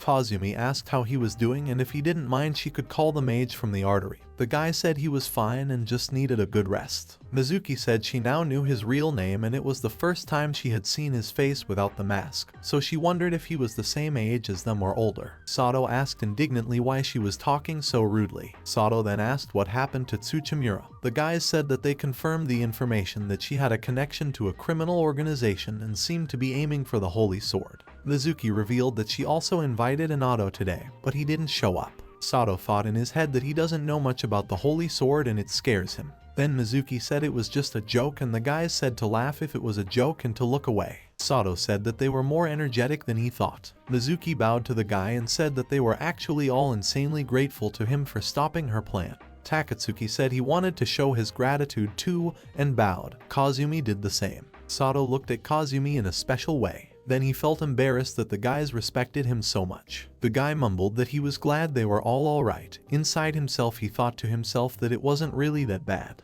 Tia Bamillion bowed a lot and Anato told her to stop. Sato was sick and he was planning to make the Lord his teacher. Right after that, Tia Bamillion asked what Sato would do next and offered him a job as a personal mage for her house and asked if he would like to work for her. Anato said her offer was too sudden. Sato apologized to the guys and explained to them that he had decided to finish his work related to magic, so he wouldn't be able to accept their request. This news shocked everyone and they started to ask if it was true. Mizuki asked why he had made that choice. Sato said that it was just too dangerous. The girl grinned and said that he was still super strong and wouldn't die unless something serious happened. Sato explained that it's just as bad. There's the possibility of making someone worry or hurting someone. There are times when you don't see it coming, so he learned a lot. Taking a bite of the apple, he said he was going to die anyway, and then asked if anything was bothering them right now. The guy said that if you fight you can help someone. Being on the verge of death is enough when he was a hero. The place where he is now is this land, and he is just an unemployed looking for a job. Of course, he avoids fighting for that reason, but if he gets ash on him because of the last incident, he will be forced to do something about it. The guy told the guys that he just wants an ordinary job and an equally ordinary life. Mizuki listened to him and told him it was a waste of time. Mizuki turned around and said that they would go home gradually, because they still had to write the report. Then she suddenly said that they would probably never see each other again. Sato asked why that was so. Tia Bamillion explained that they were mages from the shadow world, and if Sato-san would just live a normal life then they would not have a chance to meet. This news surprised Sato. The girl said goodbye to him and said that it would be wonderful to meet him again. Mizuki added that if they met again, she would be sure to give him tea. Anato was like an enchanted man, telling Sato that he would always wait for his call, and was willing to be his student anytime. The girls dragged him by his clothes out of the room because there was no other way to get him out of there. The boy lay down in bed more comfortable and decided it was time to sleep. Suddenly Sasamine-san appeared in the doorway. Sato jumped out of bed. The guy was surprised that there were so many visitors today, and this time Sasamine-san came. The girl said that she saw students who were passing by and asked if they were his friends. The girl suddenly got embarrassed and said it was about arm wrestling. Sato didn't understand why she said that. The guy answered her that they were just acquaintances and nothing more. Sasamine-san was happy about that, because there were some very pretty girls there, and hardly any chance of winning. It turned out that she brought him a gift from the store manager. It was grape jelly. Sato thanked the girl. She then asked if he would like a peeled apple. He replied that he wouldn't mind, even though he had just eaten one. The guy was surprised that Sasamine-san had such a homely look. He realized he didn't know her completely. Suddenly the guy remembered the very late night call that came from Sasamine-san. The guy dared to ask her if she had called his cell phone 2 days ago in the middle of the night. The girl didn't hear the question and asked Sato again. The girl thought about it and said she didn't remember calling him, so she gave him a plate of food and picked up her phone and started looking at the call history. And to her surprise, she found in the call history the very same outgoing call in the middle of the night. However, she was sure she was asleep at the time. Sato believed her reaction and realized that the call was obviously not from her. Sasamine-san started to wonder how this all happened, and overall this situation is strange. Sato felt embarrassed that he scared her. All of a sudden someone showed up to visit the guy. Sato realized that someone must have used her phone, but who and to him remained a mystery. Kazumi burst into the room. She was suddenly upset that he was in the room with Sasamine-san. Walking over to him, she quietly said that she came to talk to him. Suddenly she noticed Sasamine-san's lush form, to which she was very surprised. Sasamine-san stood up from her seat and looked at Kazumi. Sasamine-san envied a slender figure like Kazumi's. It just so happened that the three of them were sitting in the ward. Sato was very awkward, for everyone was silent. Suddenly Sasamine-san started a conversation with Kazumi. She asked her if it was true that she was from the Shikigami clan, the richest clan in the area. The girl said it was true. Sato felt awkward at their interaction. Kazumi discreetly envied Sato's friend's looks. Sasamine-san asked the girl if it was true that she was also Sato's friend. Kazumi replied that she had been friends with the guy since she was young. Kazumi told Sato's friend that she was very pretty and cute and then asked again what her name was. Sasamine introduced herself once more and explained that she and Sato worked together. Throughout this entire conversation, Kazumi didn't take her eyes off the girl's chest. Sasamine smiled and said that Kazumi is an insanely beautiful woman and for sure the guys around her don't leave her alone. Kazumi replied that wasn't true at all. Sato entered the conversation and said that her boyfriend is really handsome. Sato told Sasumina-san that Kazumi's boyfriend Inato-kun, a tall and blonde-haired handsome man. The girl immediately started asking a lot of questions about the relationship, though Kazumi herself didn't understand what was going on. Kazumi turned around to the guy and asked what he was carrying. Sasumina-san started thinking only about that. She started asking what kind of boyfriend she had with burning eyes. Kazumi had to shout to the whole hospital that she doesn't have any boyfriend. Kazumi explained that it was her family's policy that any communication between a man and a woman was forbidden. Sato said he'd assumed otherwise. She reminded the guy that she had already talked about it a few years ago at her birthday party. Sato immediately remembered the day she had rejected his feelings. Only now did he realize why she hadn't reciprocated. The man left the room humming that love is very beautiful. Suddenly Sasumina-san said that she urgently needed to go home. Kazumi said that if it wasn't for her family's policy the answer would have been different. Sasumina loudly asked what she was talking about and a nurse came to the room asking for silence. Sato thanked Sasumina-san for coming to visit him. The girl asked him to get well soon before leaving.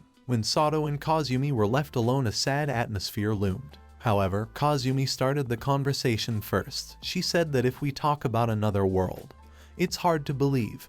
But was he really there? The guy realized that she was talking about the other day. He started to say something but the girl interrupted him saying she believed him. Kazumi said that his battle with Sensei was special and so was his magic. It seemed like it was really from another world. She couldn't even imagine it until she saw it with her own eyes. She regretted that day she had started to pull away instead of looking at his magic. The guy asked if it was really normal. He was talking about things that seemed unbelievable in terms of knowledge of magic. Kazumi replied that she understood everything. But much more important than knowledge was that she should respect his feelings. The nervous girl crumpled the edge of her skirt. She said that she couldn't do it that day because she was immature and selfish. She realized that maybe now was not the right time for this, but she had to start this conversation. The guy interrupted her and apologized for yelling that day. The girl said she was thinking about it right now. Tears came to Kazumi's eyes. The guy apologized to the girl for thinking at the time that she was only pretending to appreciate his kindness. Kazumi started crying even harder and apologized for everything. The girl said that she was the only one who should apologize now, since it wasn't his fault. The girl said that she was the one who was too suspicious and said horrible things. Wiping her tears, she said that it didn't matter at all what happened before. The guy told the girl that he just really wanted to reconcile with Kazumi. She replied that she really wanted to reconcile too. The girl asked if he could ask him if they could be friends again like before. Sato replied that of course he wants that too. It's just that because he was in a different world. They've been going their own way all this time.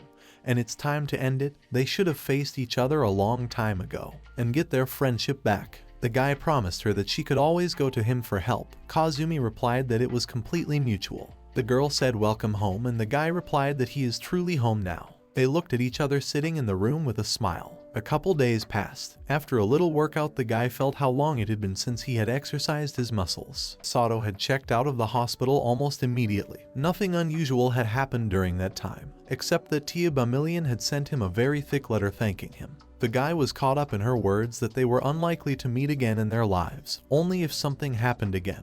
And she sincerely said that she hoped that something would happen again. Sato felt this emotional letter. Suddenly the guy had visitors. He had no idea who might have come to see him. When he opened the gate to the yard, he saw a woman with short hair. She asked him if he was Sato Sasuk. He said he was and she handed him a business card that said Special Magician Yagatsuma Kiko. The guy held out his hands as suddenly the woman used magic to bind his hands. She told him that he was obligated not to move. The guy didn't understand at all what was going on and why he was handcuffed. The woman said without explaining anything that he was under arrest. Further action took place at the headquarters of the World Magical Artery Agency in the Tower of Knowledge. There gathered quite influential and intimidating looking guys. Among them sat Nain, glaring at the other heads with her feline gaze. From that moment, they started an urgent meeting on matters related to the battle for the crown. There were more people here than expected. A meeting of top magicians in one place was quite a rare sight. From the above report, it was believed that Mary Note's location in Japan was completely lost. Crossing the ocean was a surprise, and if she turned into a monster, normal skills wouldn't help them. Based on her combat abilities, it wasn't hard to imagine her becoming a very powerful demon. Arteria had to capture and destroy her before that could happen. In the end, that was their goal. One chapter felt that Nain no longer wanted to discuss the cause of death. There was still some suspicion as to the cause of Mary Note's death. The man felt that she still couldn't let go of her death, but Nain thought he was saying funny things. If he didn't want it to concern him, he could just say so, for the Senate had already explicitly told him. The big stars were like wild dogs today, but today they were barking especially a lot. The woman who was leading the meeting asked Mrs. Nain and Mr. Igarashi to refrain from fighting. If there was something that involved both of them, she suggested that they discuss it together. The girl in the maid's uniform suggested that in that case they would have another argument. She had a feeling that this meeting would be a long one, but she could help them. She approached the Dasmont Sammy and the man smirked. He apologized for falling asleep. Meanwhile, a black car with a bound Sato pulled up to the spot. The hero didn't understand what was wrong, but the men in suits just asked him to go ahead. Earlier, a lady with glasses suddenly appeared and arrested him for whatever reason. After all, he was not a criminal. Sato didn't realize what he was doing here and couldn't show his face to his family if he was arrested. One of the men noticed that the boy was trembling and said that adults were not supposed to act like that. The guy didn't think it was a bad thing, especially since he was a minor. Besides, it was pretty cold in their car. The girl with glasses that came out behind him apologized because the air conditioning was too strong. She asked the guy to follow her. They reached the Japanese branch of the Magic Association. The hero noticed that it was quite ordinary inside. Secret societies appeared here very often. There were people here who were apparently magicians. One of them noticed Sato looking at him and snapped at him. Sato didn't realize at all what type of person he was. The girl with glasses asked what he was doing here and asked him to keep up with her. They passed by the stone stele of the 6 heaven-ranked gates, which was a huge shard of stone. The hero was impressed as he hadn't seen anything like it before. The girl told him that these were the 6 most outstanding mages summoned by the guild. In other words, it was a term covering all mages of the 7th rank. But the guy thought it was a symbol he had never seen before, but he could read them. It said that the one who would one day realize the sins of men would come to the fate of the stars, those who bore the burden of power in this world. 6th place was Immortal Cat, 5th place Chestnut Doll, 4th Mad World, 3rd Mountain Witch, 2nd place Heavy Rock, but the 1st place was without a name. The guy wondered who was in 1st place, but there were only 6 people. The woman replied that the position was currently vacant. She decided that that was enough talking and asked them to go as quickly as possible. They came to a room where the girl suggested that they start investigating right away. The hero wanted to find out from her what he was and was guilty of. He was currently accused of performing magic without a license. The hero had no idea what that meant. He thought it might have been something like a driver's license, and the girl thought he was playing a joke on her. It was a magician's license, but looking at Sato's past records, he had no record of getting a magical license. She had heard about the fact that, disregarding everything, he used amplification magic. It was in reference to the incident in the Kano village. The use of high-level magic by an unskilled person was a crime. The hero didn't even know that a license was required to use magic here, but it was obvious to the girl. The guy thought he was being played a joke on, because in the other world they didn't need any license. But magic was dangerous, and that was the truth. In that case, a license was naturally needed here. The guy seemed to have very little knowledge, and the girl asked for an explanation. They were the World Magic Agency Arteria, the organization that observed and managed magic. They managed and mediated all the magicians in the world and were responsible for interacting with demons and spiritual phenomena. If you looked closely, she had incredibly large breasts. That was all Sato was thinking about at the moment. They were now in the executive office. It was a place where criminals who practiced magic could be punished. The girl would arrest criminals like them and send them to prison. About 70% of the magicians were part of the Artery, and that was about 200,000 people. The hero assumed that in that case, there were mages who did not belong to the Artery and they were not charged with a crime. The girl replied that this was not the case. Whether they belonged or not, all mages were required to obtain a license issued by the Artery. Sato realized that he needed a license anyway. Thus he was in a similar position as in blackjack. The girl replied that it was completely different and he probably didn't need to repeat himself twice. To get a license, one had to enroll in a magic school. He had to attend the school for about 7 years and upon graduation he would be qualified as a second-rank magician. The conditions from the Artery were getting better with each upward movement. Mages below the second rank remained outside the special zone. In other words, he was not allowed to practice magic outside of special private areas such as schools of magic. It was similar to his driver's license. The hero wanted to know what happened to those who fought with him against the Yoma. Even though they were students, they used magic outside the school. The girl replied that they were top 5 in the magic school, so they performed their mission under the special permission of the Artery. She expected other questions from the guy, but Sato didn't know what else to ask. It seems he couldn't use magic without some kind of license. If he stayed here, he could really fall into their clutches. Sato wished he could come up with an excuse. The girl suggested in that case to start with the answers to her questions. The hero ended up getting hit right at the critical spot when asked where he learned magic. Stories about other worlds were forbidden, and that was the most important thing. The hero didn't want to meet trouble like that time. The guy replied that he just learned how to use it naturally. It was similar to the truth, as there were many cases of people suddenly awakening to magic. In that case, he would be protected by the Artery. Sato thought that he was in the same situation, but unfortunately that was not the case. The girl reminded him that he went missing a few years ago, and last year he came back. Without him noticing, he had learned magic, but in doing so, he had lost his memories of that period. There seemed too many suspicious things here, and the woman was trying to figure out who he was. Sato realized that there was nothing else he could tell her. She assumed that the hero had some sort of secret, but the guy said that wasn't true at all and turned away. The girl sighed heavily. She asked Sato-san not to be so careful, for she was actually grateful to him. He had done everything in his power to save the students, and as a magician she felt a sense of respect for him. If he agreed to cooperate with them, she would not send him to prison, but would do her best to help him return to his daily life. Therefore, she wanted to hear the truth from him. The guy thought he was in shock when they took him away,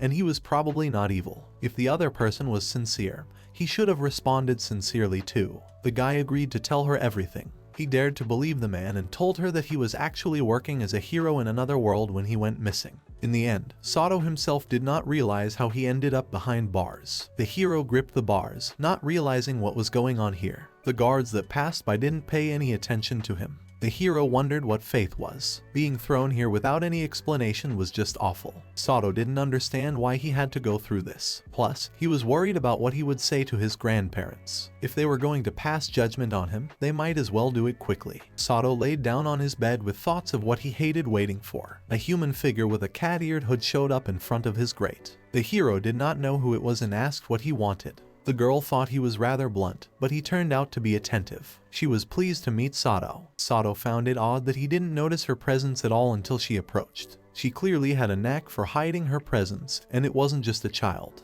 The girl asked not to look at her so harshly and not to worry, because she wasn't suspicious. She had heard about Sato being a hero from another world. If he didn't mind, he could tell her a little story. It was quite sudden for Sato. The guy apologized, as he was busy counting the stains on the ceiling. He decided that such things could just be ignored. In that case, the girl asked if it was necessary to get him out of here. Sato immediately changed his mind and turned around to the stranger. The girl laughed and agreed with his answer. She smiled and admitted that she liked his straightforward nature. Kazumi, Takatsuki, and Mizuki had lunch at the Artery Academy in the East section. It seemed false to Takatsuki that he fought to the death against Yoma with his teacher. It was all thanks to Sato. Mizuki thought there was something strange about him. She didn't understand how such a strong person could remain unknown. The girl couldn't remember when he became a mage or what school he attended. Perhaps he was from a foreign school. No one could say anything about Sato, but the reason why he became a mage was because the hero was from another world.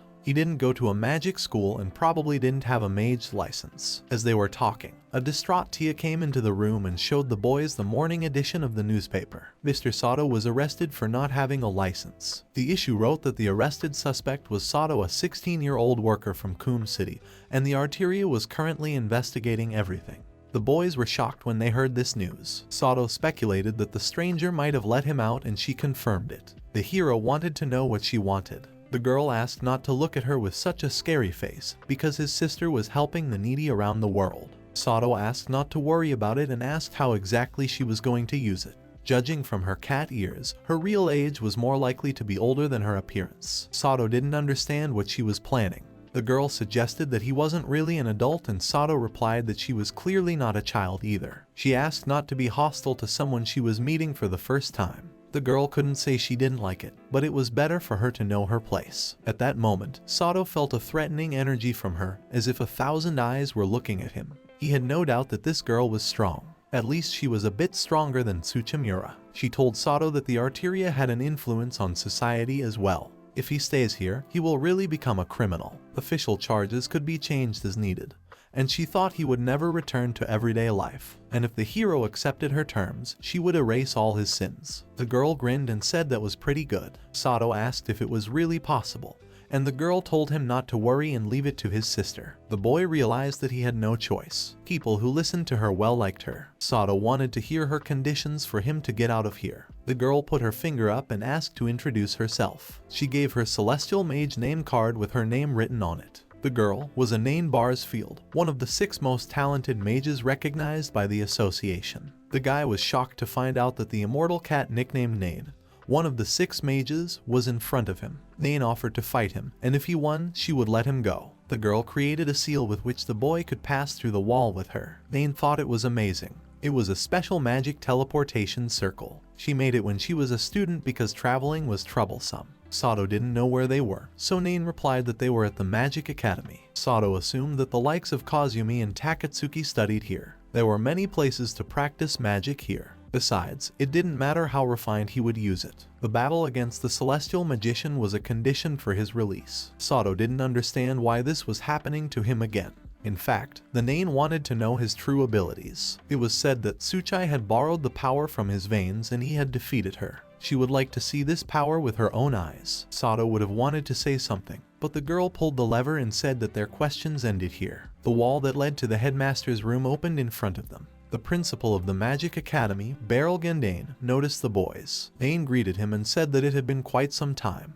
They hadn't seen him since the teacher's funeral. Nain asked for permission to borrow the room for a moment, since she wanted to practice with Sato. The hero bowed to the principal and the man noticed that the guy was very polite. The principal was shocked when he found out that in front of him was Sato Sasuk, a magician without a license. He believed that the guy was a criminal, but the Nain did not care. Sato was the benefactor of this school, and was the one who protected the students from the Tsuchimura. It became clear to the principal and he decided to go along with their words. Nain then decided to prepare herself and said that they would meet at the 3rd site and the headmaster would take Sato there. Sato guiltily scratched the back of his head and said he was sorry. The principal replied that he was indebted to him because of the Tsuchimura incident. Nain-sama must have had thoughts on the matter as well. The principal motioned for them to go to the playground. On the way, the hero wanted to know about the relationship the principal had with Nain. The principal explained that Nain herself was his senior when he was a student. The guys were shocked when they met Sato and the principal. It was also a surprise for the hero to meet them. Apparently they were students at this school. Mizuki wanted to make sure that he was really arrested.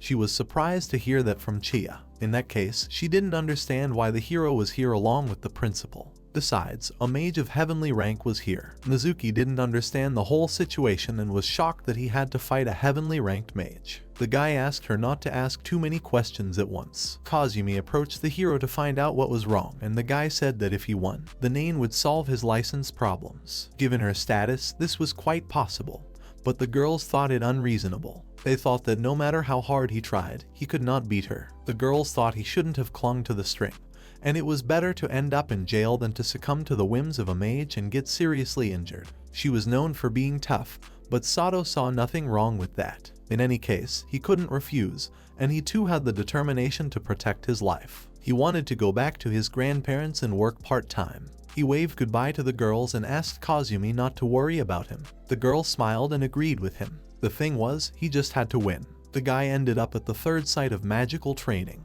Nain apologized for the wait, but as could be seen, installing the barrier took quite some time. The hero thought that it was a rather strange place where a celestial mage and a mage without a license would collide. Takatsuki wished the teacher good luck and said that he believed in his victory. Sato was not happy that this guy called him teacher. As the spectators gathered, Nain suggested that they start, but someone asked them to stop. A muscular guy named Simon came up to them and told Nain that it had been a long time. Nain looked at him and asked what he was. Sato also wanted to know who he was, and the principal explained that he was a hand-to-hand combat instructor. Ever since their school days, they didn't get along with him. Simon thought it had been years since they met here and years of humiliation.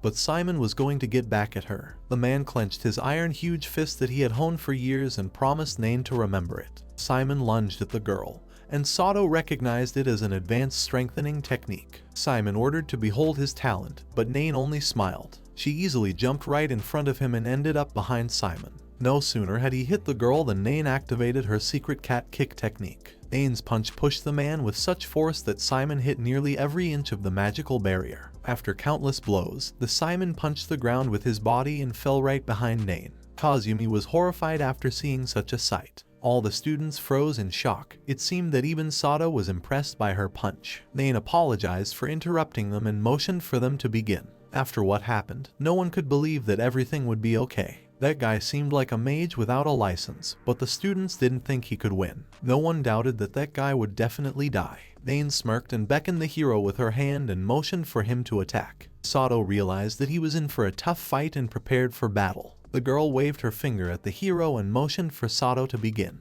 The people around them looked at the guy and said that this girl was a heavenly magician. They recognized him as the same guy who was arrested for not having a license. They believed that this person was not her opponent. People even felt sorry for this old man who was unlicensed and competing with a heavenly ranked mage. They considered it on par with a public execution and were already prepared to bury him. Sato was not very pleased when they called him an old man, but decided that there was nothing he could do about it. Nane Bars asked the hero about his readiness, and the guy replied that he was ready to fight. The hero got into a fighting stance and thought that if he beat the Nane Bars, he would get his daily life back. Nane took a couple steps forward and asked the principal to give them a signal. The principal sighed heavily and corrected the glasses on his nose before waving his hand. As soon as the principal gave the signal to begin, Nane began to surround the enemy. The hero could only see the Nane circling from all sides and seemed to be cloned in the air. Judging from her movements, the hero realized that it was her residual image. Nane was about to attack her opponent from the back and grabbed the back of her sweatshirt. Sato felt a leg swing behind him and ducked, dodging the blow. The boy turned around to face Nane and saw the smirk on her face. She didn't seem too upset by her miss. Sato was about to grab her, but once again he saw only residual images of the vanished girl. He focused on one of the targets and hit her with his fist, but it turned out to be only a mirage. Time after time the hero struck at the images, but Nane smiled and kept saying that all his blows went by. As Nane got close to Sato's back, she held her finger up and used her secret cat kick technique. The blast threw the hero backwards, but the guy did a backflip and got back on his feet expertly. Moreover, Sato pushed himself away from the protective barrier and was about to attack the girl, but he saw copies of the terrifying opponent already flying towards him. Nane's hands showed sprouted sharp claws, and her eyes glowed like a demon cat's. Once again dodging each of the enemy's blows, the hero thought it was strange. He couldn't figure out which image was real. In theory, it should be easy to see, but it wasn't. The hero thought of super speed movement due to the increased strength and wave-like attack of the residual images. Judging from the way she produced her attacks, perhaps the secret lay in her animal movements, which she had perfected in her own way. It couldn't be said that it was impossible to counter the body enhancement at the same level, but in such a situation, it wasn't worth the risk of trying to fight recklessly. The hero realized that it could lead to his defeat and blocked the enemy's attacks for now. In that case, Sato decided to go to another plan. He swung his foot and kicked it with all of it on the ground. Nane was slightly surprised at this unusual turn of events. She realized that the hero had tossed her air in order to erase the residual images and thought it was a good solution. The hero grudgingly looked at the girl's image and counted 7 more clones. It was not only the residual image, but also the bodies created with magic. Nane attacked behind her opponent and grabbed the guy's neck. She smirked and told him that he had gotten a gap. The other images of Nane started grabbing Sato's arms and legs, preventing him from moving. Sato used even more strength and swung his fist, pushing the enemy away from him. While Sato was defending himself from the Nane's attacks, the girl decided to use her cat in the bag kick. With this skill, all of her images froze in midair, followed by a powerful explosion. The images started exploding one after another. The people who were watching the fight outside the magic barrier were horrified by her fierce strike. Round deep craters formed on the ground. Everyone who watched their fight thought it was unbelievable. Still, Nane was a celestial mage and her power was incredibly huge. To Nane's surprise, Sato slowly crawled out of one of the craters and admitted that it was quite painful. People couldn't believe their eyes and thought they were being pranked. No one would have thought that the guy would survive such a blow. Nane only sighed heavily, baring her sharp feline fangs. She told her opponent that he was quite weak. She asked to understand that she was restraining her power in order not to break the magical barrier. Apparently, the girl felt that she expected too much from Sato. She was a little hopeful because she rarely saw the master praise anyone. but Nain thought that he was useless and wouldn't help in the battle. Nain waved goodbye and suggested to end it there, because if they continued this fight, Sato could die. Sato was not going to give up so easily and asked her to wait. Nain was surprised that the hero wanted to continue this fight, but it was obvious to Sato. Even though the guy's nose was bleeding and he looked pretty battered, his gaze was unwavering. Nain assumed that Sato cared a lot about his daily life. She paid attention to his fierce gaze, but she wasn't one to enjoy it all. Nain produced some of her leftover copies and suggested that she finish this quickly. The copies were becoming more and more numerous. They all smiled, and simultaneously said the name of the temporary life technique. The girl smirked and said that these were not residual images, but a special technique that was only available to her. In this technique, each body shared feelings and thoughts. The girl motioned for them to begin and vanished into thin air again.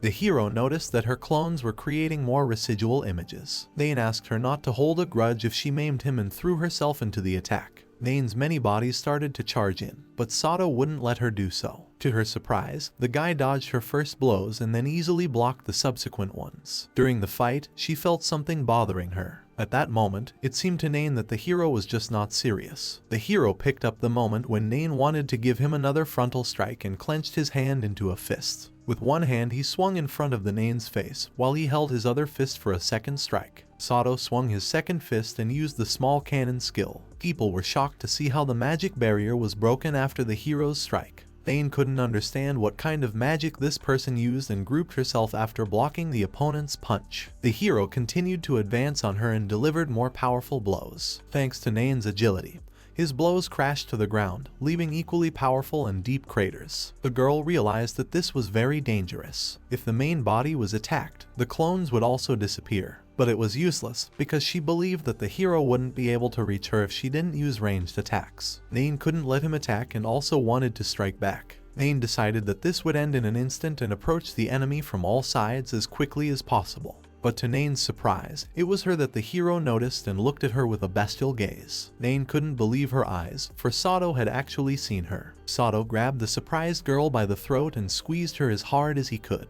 Sato finally realized that Nain was an unusual opponent and decided that it was necessary to make an appropriate attack. He realized that if he expanded the area too much, all the people around would get hurt. If that was the case, it was possible to change the amount of magic. The hero decided to use penetration rather than explosion and activated fire strike. He placed his palm against Nain's stomach and hit her with a pillar of light that traveled through her body. The pillar of blazing flame was so strong that it pushed the girl back hundreds of meters. The ground where the impact had traveled along with Nain's body split in two. Sato's attack was so large and powerful that it could be seen even from a distance. All the earth in the neighborhood shattered into pieces and rose upwards. The people behind the guy covered their faces with their hands in fear. Dense puffs of smoke swirled around the guy, which soon began to dissipate. The battered and tired Sato decided that this fight was over and thought he had gone too far. This girl turned out to be a stronger opponent than the same Tsuchimura. The hero looked around, hoping she was alright, and asked to get out quickly. All that could be seen on the ground was a pool of blood that was left from his opponent. People started calling out to the Nain and asked to come out to them.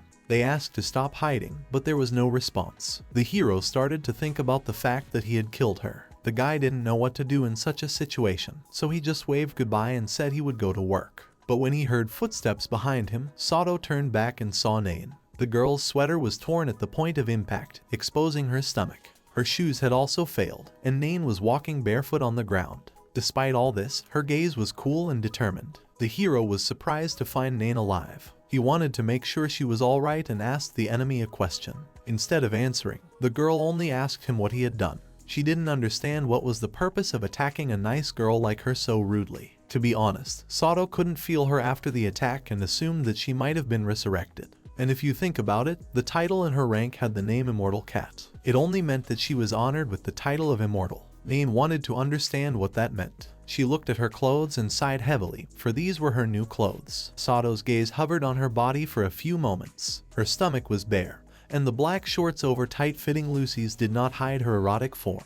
But Sato didn't care at all. He only thought she had gained weight. Nain questioned him about what he said, but the hero replied that he just kept quiet. He may have been wrong, but he thought Nain had gotten taller. The hero wanted to ask her a question and asked if his victory in their fight could be counted. The girl scratched the back of her head thoughtfully. She averted her gaze and said that she had no complaint against him. She promised to arrange things so that his affairs would be closed. The girl congratulated Sato-kun and said that he was free from now on.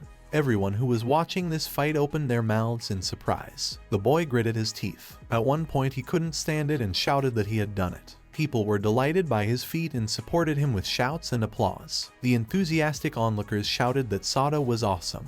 The hero wiped the sweat from his forehead and thought that now he could go to work again. People wanted to know from the guy what technique he used, because he managed to make a hole in the barrier. Until now, no one could believe that he had managed to defeat the heavenly magician. Nain approached Sato and said that he could go home now. Besides, his home was only an hour away from this place. The girl poked her finger on the guy's chin and told him to wait a moment until she contacted him. Also, he wasn't allowed to use magic yet and Nain hoped he would listen to her. The hero agreed with her and Nain quickly ran off to do her business. Sato's friends and acquaintances rushed towards the guy. The hero totally did not expect Kazumi to run up and put her arm around his waist. He didn't understand why Kazumi was hugging him, but the girl asked him to stand still until she healed him. Kazumi brushed tears from her eyes. She was glad that the hero only got off with minor injuries. Sato smiled and thanked her for her help. At that moment, Tia walked up to them and called out to Sato. Her eyes sparkled with delight. She thought that this battle was truly awesome, and it was a marvelous sight. Mizuki clutched her head and thought that it was just unbelievable, because Sato had really won. She apologized once again. Takatsuki called out to his teacher and said that it was a great battle. Now he would never be able to forget that day. Sato looked back at Takatsuki. He approached him and asked him to spare one moment for him. As they were talking, the principal came up to them and said that they couldn't worry about the road since they had a school bus that could take Sato. The hero thanked them for their help. The principal smiled and asked Sato not to get caught again, but he had to get back. The principal warned the students that classes were about to begin and the gawkers immediately rushed back into the building. The girls said goodbye to Sato and hoped he wouldn't get caught again. Takatsuki bowed to his teacher and asked to be careful on his way. Kazumi hoped they would see each other soon and the hero waved goodbye. Thus, after defeating the Sky Mage, the hero was immediately freed. It seemed incredible to the director that he had actually defeated the Nain. He wished he could tell the guy that it was a great job, but he couldn't do it. The hero thanked him for his praise. He was also sorry that he was able to destroy the barrier and the terrain. However, the principal asked Sato-san to listen to him very carefully. Thanks to Nain, he escaped punishment, but he still didn't have a license. Although he has power, he couldn't use it and it was a very unstable existence. Nain was a person who kept his promises, and it was still unclear how the artery would work. The director warned the lad that he needed to remain vigilant, and the hero thanked him for his advice. The director corrected his glasses and asked the lad to be careful. In farewell, the hero bowed to him and left. Of course, it was exactly as the principal said. It wasn't as if Sato's problem had been drastically solved. On the way home, the hero noticed a familiar guy on the bench. It was a guy named Yoshia whom they hadn't seen in a long time. The hero also hadn't seen him on the practice field. He walked past the guy and said hello to him, but Yoshia silently walked past. Sato became curious about his behavior and looked back after his acquaintance. The hero didn't understand why he was so hateful, but he decided not to pay much attention to it. He had to leave already. The hero was glad that when he returned home, he would have his freedom again. Sato got on the bus and decided that his daily life would not change even if they tried to arrest or kill him. He leaned on the seat and thought that he would like to rest for now. To be honest, he still had some things that bothered him. The first and foremost thing that bothered him was Nain Barsfield that had the nickname of the Immortal Cat. At the moment of their duel, she was definitely going to die. The proof was that her magic power had disappeared. This meant that the girl was capable of resurrection, but the hero didn't think that was possible. But the hero remembered one more thing. It was about the first Yoma he met on Earth. The Yoma was a tiger that was trying to kill Takatsuki. This tiger had the same magical power as the Nain, but the hero couldn't understand why that was the case. The hero had about 40 minutes to go home. Earlier, Nain had given the exact time to his house, but the hero didn't understand how she knew that. She must have known about it a long time ago. The guy yawned tiredly and decided that even if he thought about it, he still wouldn't be able to find an answer. The best thing to do was to rest. Sato began to drift off to sleep, as he really wanted to sleep. Besides, he had to go to his part-time job tomorrow. The next morning, the hero returned to the supermarket for work, where he was wished a good morning. One of the female employees noticed that Sato was sleepy. The hero yawned sweetly and said that he needed to think. The girl smiled understandingly at Sato. She knew that the hero was looking for a job and moonlighting at the same time. so if he got sick again, he could count on her. The tired Sato looked at his friend and thought about how she was a real goddess. At that moment, a manager with dark glasses approached them and asked the guys to gather around him. The girl wondered what he wanted to talk to them about, because the meeting was a rather unusual activity. The manager introduced their new employee to the coworkers, who happily greeted the guys. The girl winked at her new acquaintances and introduced herself as Nain Barsfield. She was an exchange student from England and asked to be nicer to her. Such a sight seemed to make the hero's nose bleed. Their colleague, meanwhile, was delighted with the foreign student. Sato thought he saw an illusion, but it was definitely not her. The manager turned to Sasamina and Sato-kun.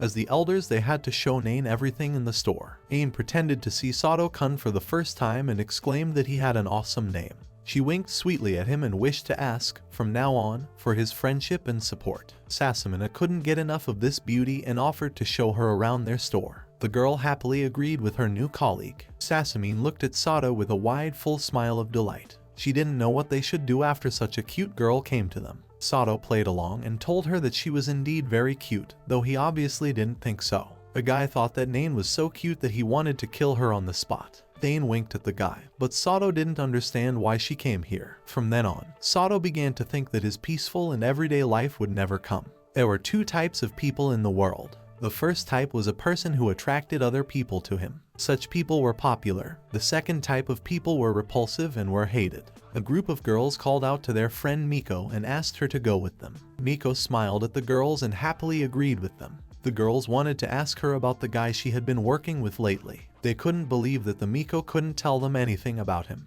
The girls asked to tell them more about Sato. The girl replied that they met him at work. He was tall and a little intimidating, but they became good friends. The Miko's friends knew that she always knew how to get along well with everyone. The girls thought that was very cute and said that apparently Miko could handle anything in the world. Miko laughed and replied that this was not true. She didn't think she could handle ghosts. The girls said that she was back to her old ways, since ghosts obviously didn't exist. Miko turned back the moment the girls led her friend behind them. She couldn't understand how it had happened. The girl wondered since when she started seeing ghosts. Miko saw dark ghostly figures behind them that were clearly in agony and clutching their heads. Miko learned about it in a special report on ghosts when she was still in kindergarten. She kept telling her mother that she could see ghosts, but her mother did not understand what her daughter was talking about. She assured her daughter that ghosts did not exist. The girl did not understand all the time why she was the only one who could see them, since ghosts were always around them. It was natural for the Miko, so she wasn't scared of them. They just stood there and did nothing. But as she grew older, when the girl went to her grandmother's grave, she noticed something strange. Miko didn't see any ghosts in the cemetery, though usually the place was never empty. The girl ran along the graves and noticed one of the ghosts hiding behind a tombstone in fear. She followed it, but the figure tried to hide. Miko asked it to come back, but eventually the ghost disappeared. For some reason, all the spirits hid behind the slabs in fear and watched the Miko. They begged her to go back and leave this place, but the Miko didn't understand why they were saying that. One day all the ghosts started running away from her and started making monster-like faces. The girl felt hatred from the others that was directed at her for the first time. Miko was scared, and at that moment it was the first time she thought like that. The girl lived with their hatred all the time. She was now 17 years old and had found a job at the store. As she left, she smiled at the manager and thanked him for his hard work. The manager smiled and praised the girl for today's good work. On her way home, Miko was caught in the rain. The girl stretched her hand up and thought that her family was kind and school was fun. Her part-time job was good, and she also made friends with Sato-kun. While the girl was in her thoughts, someone held out an umbrella to her. Miko saw Sato-kun in front of her and asked how he would walk home without an umbrella. Sato stretched his legs with a stretch and said that he was skillful at dodging raindrops. After the stretching, Sato ran away at such a speed that Miko didn't even notice it. Miko decided that she would need to thank him the next time she saw him and headed home. On the way, the girl noticed something strange. Apparently it was a ghost, but it didn't run away from her. She was able to approach the blob of energy and assumed it just didn't have the energy to run away from her. Miko didn't know the reason, but she felt that if it continued like this spirit would disappear. She leaned over the spirit to make sure it was okay. Miko offered to help him, though she wasn't sure about it. The spirit clock glowed brighter, after which human hands emerged from it and reached for the frightened Miko. The Miko couldn't understand what was happening. The spirit reached out to her and apologized to the girl. The spirit transformed into a human and promised to apologize to her properly next time. He put his arm around the Miko's waist and asked to borrow her body. After his request, all that was left of the Miko was an umbrella. Miko frightenedly opened her eyes and pulled off her blanket. She crouched on the bed and rubbed her eyes. Apparently, she had been dreaming. Miko didn't even remember when she got home. That same afternoon, she met up with Sato-kun and wished him a good morning. The girl thanked him for the guy lending her an umbrella and hoped that Sato was okay. Sato said he was fine, he just got caught in a small landslide. Miko gave Sato a frightened look and said that it was obviously not okay. Sato asked a counter question to the girl and the Miko replied that she was fine. She smiled and assured him that nothing was wrong with her. Sato indifferently replied to her that he understood her. Miko assumed that she was dreaming. It was better for her to think that it was not reality. The ghosts scared her anyway, and she felt very sad for the fact that they could hate her too. Miko wanted to remain as she was to those who had always been there for her. The manager called out to the guys and told Sato and Sasumi that the morning meeting would start soon. Sato called Miko to follow him and the girl happily went along with him. At that time, she didn't even know that she had already stepped into the territory of the dark world. Miko and Sato were already bound to the dark world and had a long way to go. The other day, a meeting was held in the suburb of Kimecho at the Shikishin mansion. The man notified the guests that he had contacted the branch this morning. Shikishin Gensai told the guys that the opposite party immediately agreed and asked them to remember to thank them next time. From the looks of it, it could be considered that the decision had been made. The Shikishin of Seigo and the Shikishin of Koki gathered at the meeting. Gensai sternly told the Kazumi that it was all for the future. He believed that it would be another year before she would get used to it. Kazumi was supposed to leave soon after graduation, so Gensai asked her to say goodbye to her loved ones right away. When the conversation was over, the Gensai let her leave. The girl bowed, after which she apologized and headed for the exit. In the hallway, the Kazumi called out to the Seigo. He wanted to make sure that this was the right decision for her. Kazumi looked at her father sadly. Honestly, she wasn't sure about it, but it was already over. The man could only look at her sympathetically. Besides, summer was almost over. While Nain was at her new job at the supermarket, the girl lay down on her coworker's lap and complained about the heat. Nain told Sato-kun that she was very hot and was dying. Although they were hot, it was now the middle of September. Miko was concerned about Nain's condition and asked if she was okay. She was only recently here, so it was natural for her. It was like the girl wasn't used to the Japanese environment yet. Nain hugged Miko for the girl understanding her so much. Miko laughed and said that she would bring Nain some water. This whole situation was getting on Sato's nerves. When they were alone, Nain told the boy that she would probably not succeed in this country. Sato asked her why she had come here. Nain replied that it was an easy job. Besides, heavenly mages were busy people. Sato inquired about her job, but Nain couldn't tell him about it. The hero didn't like that she didn't answer him,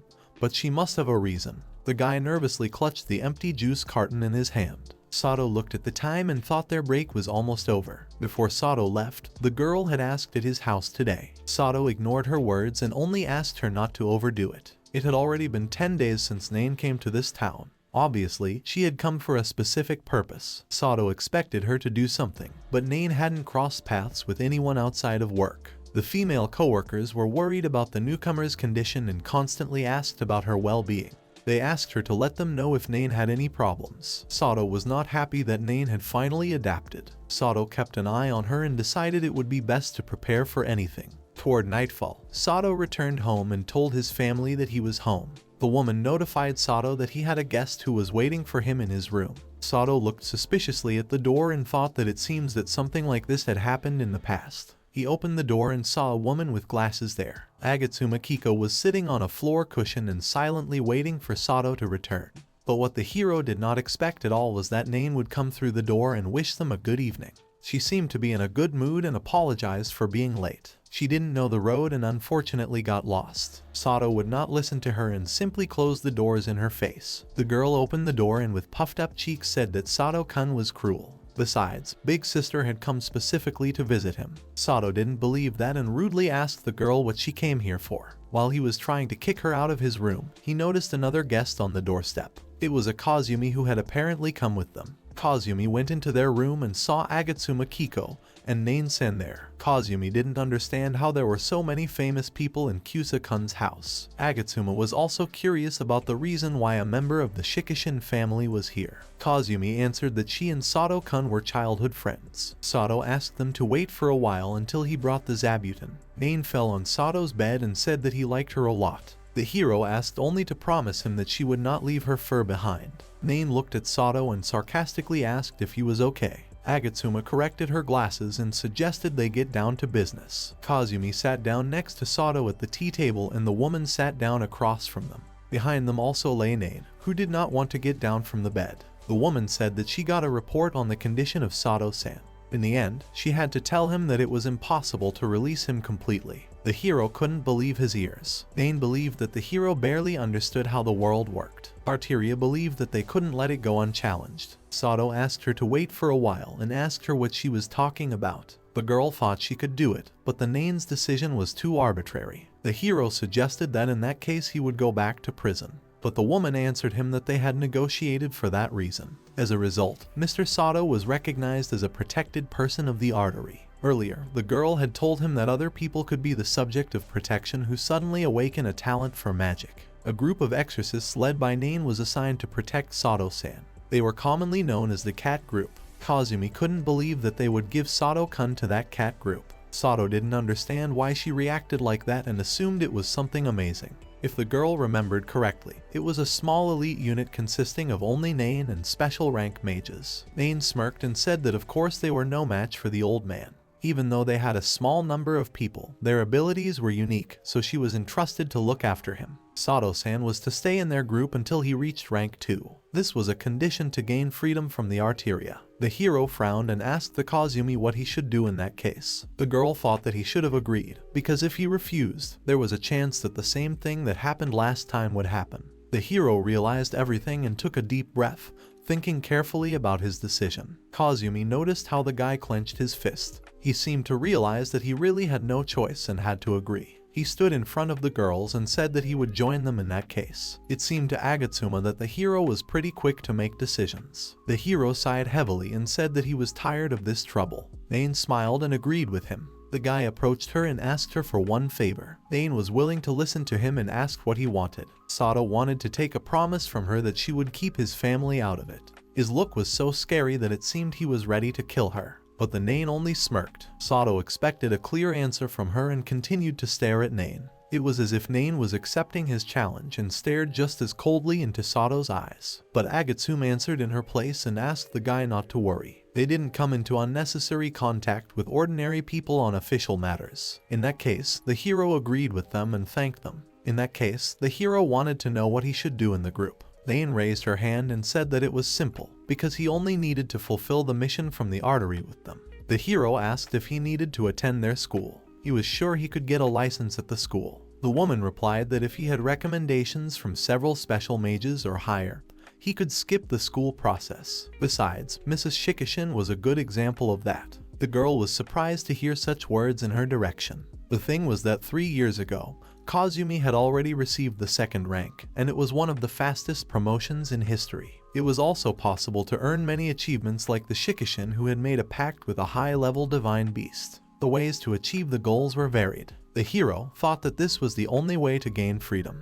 One had to join them and become a rank 2 mage. It seemed to Sato that it would be quite troublesome. Agatsuma got up from her seat and said that now that she had finished her report, she intended to go home. The woman called out to Nain and the girl smiled. Nain said that she had some gift for the hero. The guy saw in her hands a strange shiny brooch in the shape of a cat's head. But as soon as he picked it up, he noticed that it was just an ordinary bottle cap. Nain exclaimed that it was their cat group badge. The hero still thought it was just an ordinary bottle cap. Nain poked his cheek with her finger with a warning and told him that it was a badge he had to accept or else she would hit him. All of their band members wore these badges as they were cute. Sato frowned and said it was lame. Nain thought the hero was just crazy and asked Kiko to tell him something. The woman coldly replied that it looked too childish. Nain couldn't believe her words. The guy said that if they wanted to act out the skit so badly, they could have just gone home. Kiko turned to Sato-san and suggested that he give the group assignment right away. It was rather sudden for Sato. The woman approached the hero and asked if he was free in the evening in 3 days. She handed him an envelope with a seal in the shape of a cat's head and asked him to visit the place for more information.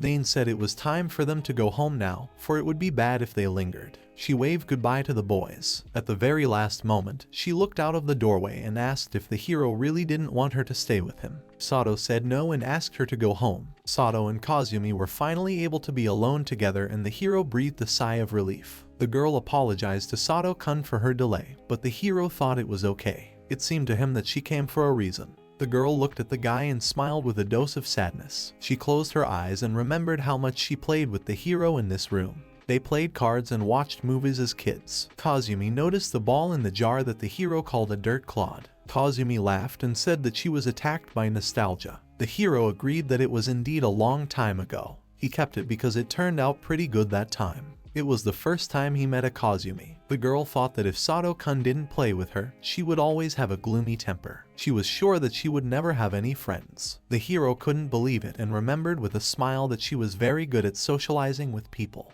He was sure that she would be fine without him. The girl lowered her head and with a sad smile asked not to talk like that. She was very grateful to Sato-kun for everything he had done. Her hands that were lying on her lap started to clench into fists. There was an awkward pause between them for a while. Kazumi didn't know how to ask about it, and finally suggested that he go out with her sometime. The guy thought she was talking nonsense. The girl suggested they take a little walk and do some shopping. The hero looked at the girl suspiciously, not understanding her behavior. He already realized that something must have happened and asked Kazumi a question. Before answering, the girl pressed her lips together, almost crying. She calmed down and answered that she would go to Italy after graduation. She could not resist the choice made by her parents because she was a member of the Shikishin family. Kazumi smiled sadly at the hero and said goodbye to Sato-kun. Sato's face reflected despair. The hero still couldn't believe that the girl would go to Italy even after graduation. Kazumi lowered her gaze and said that this was their farewell. In the end, Kazumi decided to tell the hero everything from the beginning. Over 60% of mages made their living by exterminating demons. Especially powerful demons appeared in Western Europe. So many talented mages gathered there. There were a total of 2 types of demons. The first type were hybrid types, arising from disturbances in the magical power of spiritual lands. The second type were magical life forms, originally existing on the earth as a kind of ecosystem. The latter are divided into demons and divine beasts. They differed depending on whether they were friendly to humans or not. Divine beasts that are relatively friendly to humans could be contracted and used by summoners. Kazumi was being sent to the Italian branch of the Arteria. This was her path of a summoner that her parents had chosen for her. Divine beasts were very powerful, but they were all quite unpredictable. There were very few summoners who could make contracts, so they were told to use their abilities in Western Europe. It became clear to the hero, for indeed, even in the other world, there was only one summoner. Even using a single divine beast was quite difficult. There were very few summoners capable of contracting multiple divine beasts. For example, one could think of the Genkiru Igarashi, ranked 3rd in the hierarchy. Although he was already old, he was the best summoner. It was said that he could freely control up to 8 beasts. The hero thought that he was above the Nain and could use so many beasts. The girl was also trained in the School of Magic and had already contracted 3 beasts so far. The guy was very surprised and said that it was amazing, because at this rate it could easily surpass this old man. But Kazumi exclaimed that it wasn't that easy. She didn't have that many friends and so it was very difficult to get the divine beasts to open up to her. The hero smiled and said that she was right. Still, Sato thought that she was trying very hard. Kazumi blushed and thanked the hero for the praise. The girl lowered her gaze and smiled and admitted that she had one dream. Kazumi exclaimed that she would like to become an Ekai teacher. This profession was aimed at protecting and establishing communication with divine beasts and demons lost in the modern world. Half-breed demons with murderous intent towards humans were to be exterminated. But there were also demons that could be talked to. Kazumi wanted to use her healing magic to help wounded and homeless demons. In this way, she would be a protection for these animals. The hero thought it was a great solution and asked her to just be herself. But she had one problem. A Ekai teacher was a profession that only existed in Japan, and she had talked to her parents about it. She had told her parents earlier that she did not wish to go to Italy, but was going to become an Ekai teacher in Japan. But it was useless, for her parents could not accept her decision. The girl didn't understand why they didn't agree with her, for she used this power to help, not to fight. She didn't think her occupation was useless. In the end, the old man got angry and ordered the girl not to talk nonsense. She was from the Shikishin family and they lived on the earnings from exorcising demons. He could not allow her to choose a different path. Hearing this, the girl was overcome with trembling and terror. Eager to gain recognition, she worked harder than ever to study magic. Apparently, Kazumi was the best this semester. Her mother sighed heavily and said that she was a rather stubborn child and didn't realize who she had gone into. At the end of the discussion, the only condition for her to stay in Japan was that she had to get her first rank by the time she graduated. She completed many student missions and became a rank 2 mage. She was to become a first rank mage if she successfully completed the last mission. But in the end, her mission failed and her promotion was cancelled. The hero didn't understand why this happened, and the girl replied that it was her mission with Professor Tsuchimura at the time. The guy knew that Tsuchimura's madness had an extremely negative consequence. She had no choice but to decide to go to Italy.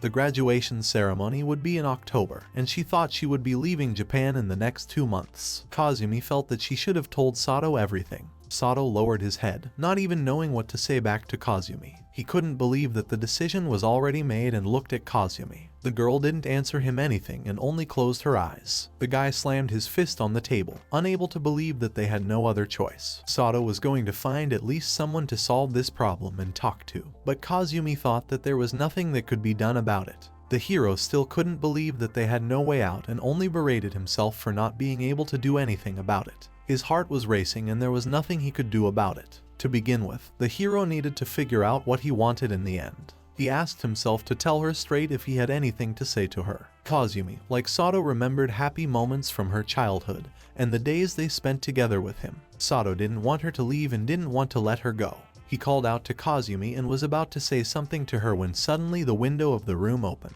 Out of it came Nain, who couldn't wait to hear what he was going to say to her. Nain seemed to shine from her epic appearance and looked at the surprised couple with a smile. Nain felt that it wasn't a trouble at all and they shouldn't have worried so much. She asked to entrust everything to Nain-sama. Before she could finish speaking, Sato silently closed the window in front of her. They ended up having to let Nain along with Kiko back into the room. Earlier, the hero thought they had already gone home, but Kiko was stopped. Nain told the hero that it wasn't that important. In any case, he probably planned to consult with the Kiko-chan a little later. The guy noticed that Nain saw right through him. Nain had already realized that Kazumi needed to become a rank 1 mage to stay in Japan.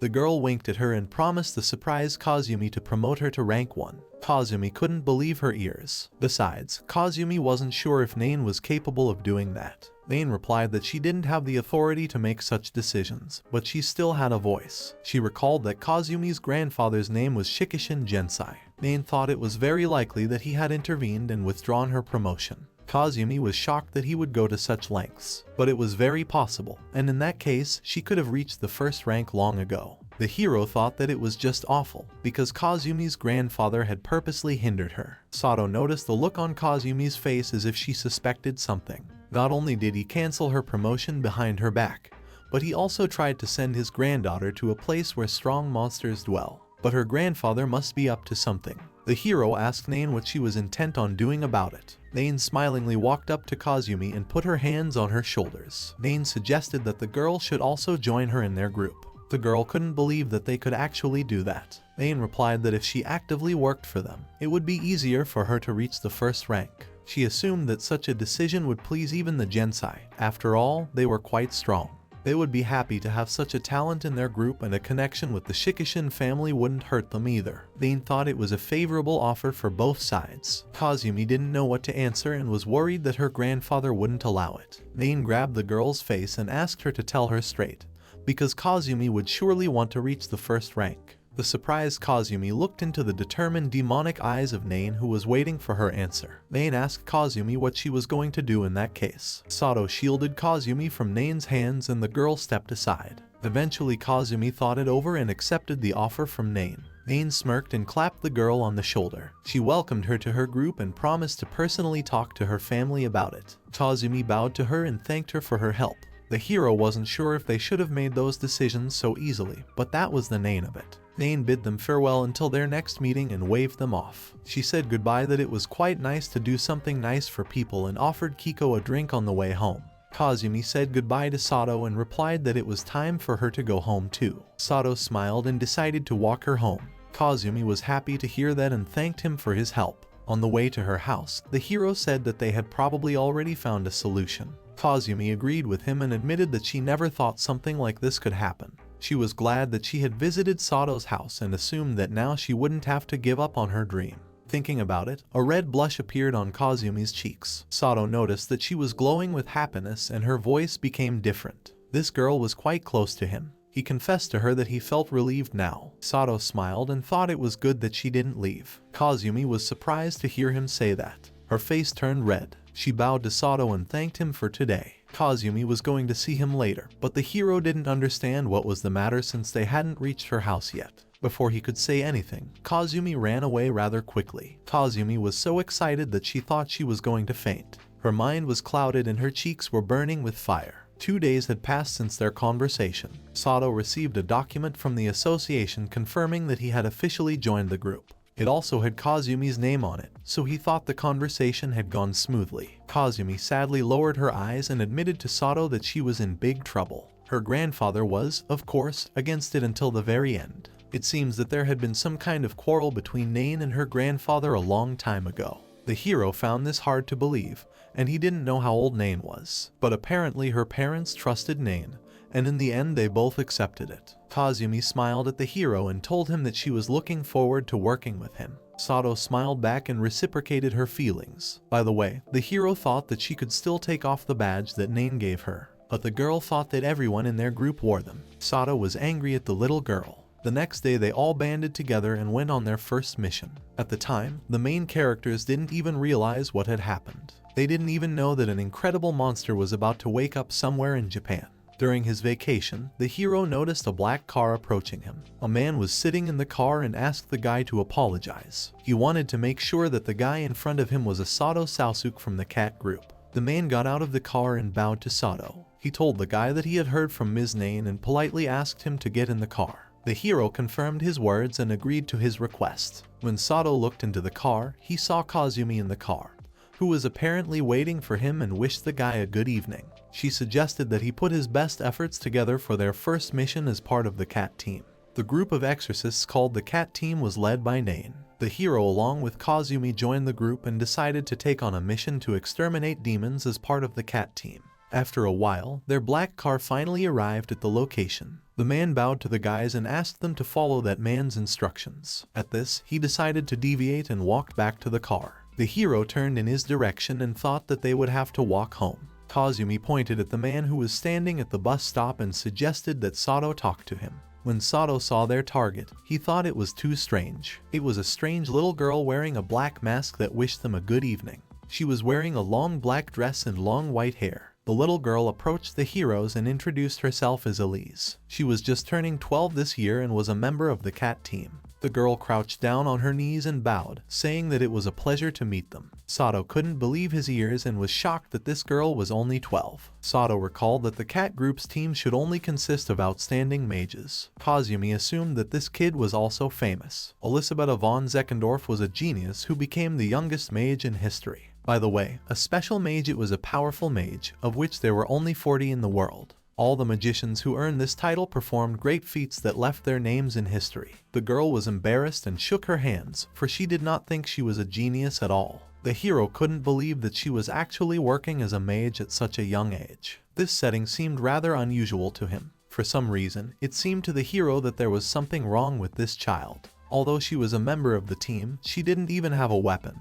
But he had a strange feeling. Looking at her, Sato felt uncomfortable for some reason. The hero for some reason felt like there was a not-so-good dark aura coming from her. The girl noticed something wrong and asked Sato if everything was alright. Kazumi looked reproachfully at Sato and told him that he had scared Elizabeth. The boy apologized for that, though he still thought it was strange. Kazumi asked permission to ask Elise for details and the girl happily agreed. She took out a sheet from her pocket and said that the purpose of their assignment was to exorcise a demon that had settled in the mountains. They needed to work together in order to exorcise it. Eliza showed the sheet to the girl and Sato, and said that the estimated area of appearance was listed here. Also, they had a time limit this time. The task had to be completed within 30 minutes. That was the Nain's order. Kazumi asked what would happen after their time was up. Apparently, it seemed to Elise that the stopwatch should explode. Sato thought that the next time they met Nain, he would pickle her with vegetables. The number of strong demons had increased recently, so Elise asked them to be careful. In that case, Sato suggested that they start. Together with Kazumi, they reached the stairs that led up into the mountains. Kazumi asked to wait for a while, after which she used her summoning magic. Sato was surprised to see this magic live. Kazumi summoned two creatures that turned out to be a small Fenrir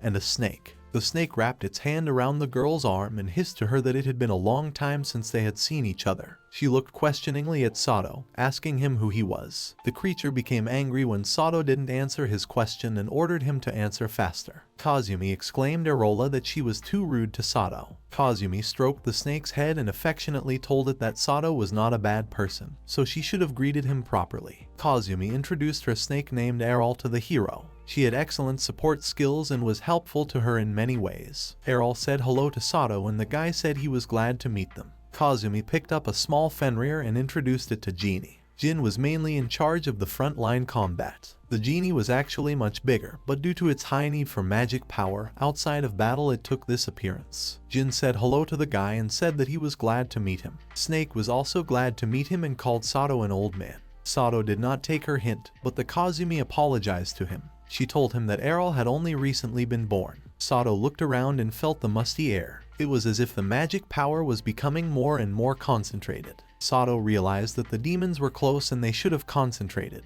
Sato looked back at Kazumi and the snake and asked them what they were doing. Kazumi replied that they were searching for magical power. They could pinpoint their exact location within a 5-kilometer radius. Errol raised her head to the side and hissed that it was close. She pointed the direction of the monster that was 2 hours away from them at 19 meters. Before the hero knew it, the genie had transformed into a large clawed beast and darted into the bushes. In a couple of seconds he was already clutching a black creature in his mouth, but it was only a small thing. The large beast transformed back into a small Fenrir and ran up to its mistress. Kazumi praised the Fenrir for a job well done. Sato was impressed with his reaction speed. The Fenrir motioned for them to move on. If that was all they were capable of, he could very well handle them alone. Looking at them, it was becoming clear to Sato. Errol was in charge of detection, while Jin was in charge of battles. Kazumi, meanwhile, was in charge of recovery. They had an efficient team. Sato assumed that they didn't need him, but the girl exclaimed that it wasn't true. She was also counting on Sato's help as well. After a while, they found a couple more monsters that the genin was fighting and Arteria was detecting them. Sato meanwhile was just watching them and peeking at the time.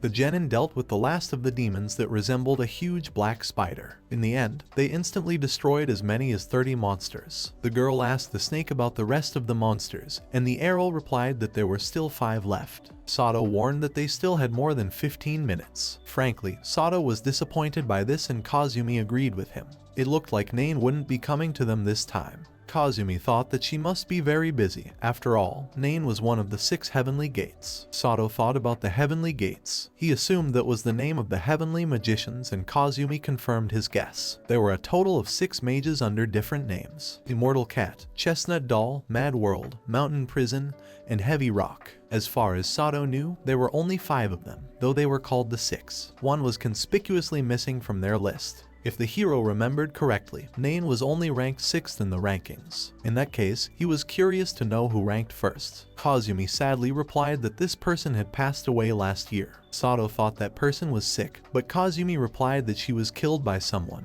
The hero never thought that someone could have killed the most powerful magician in the world. There were rumors that it was an act of rebellion against the Artery, but Kazumi didn't know the whole truth. It was as if the Artery was hiding something. The strongest magician in the world was Mary North. She was once called the Queen of Destruction. There was no one among modern mages who didn't know her. Sato had never heard of her before. Their conversation was interrupted by a disgruntled genie. He told the guys that they could chat amongst themselves, but they shouldn't relax. Kazumi came to her senses and agreed with him. Sato thought that the genie was right. It was at times like this, when everything seemed to be easy, that the most dangerous thing was to let one's guard down. If one did that, one could easily be killed. In that case, Sato went forward and offered to follow him. He looked back at the Kazumi and said that they had to finish their work before dark. But the girl stopped for some reason. When Sato turned back, Kazumi was gone. He was standing on the wide staircase all alone. Sato didn't realize what had happened and continued to stare back questioningly. The hero didn't understand what was wrong, because the presence of the Kazumi had completely disappeared.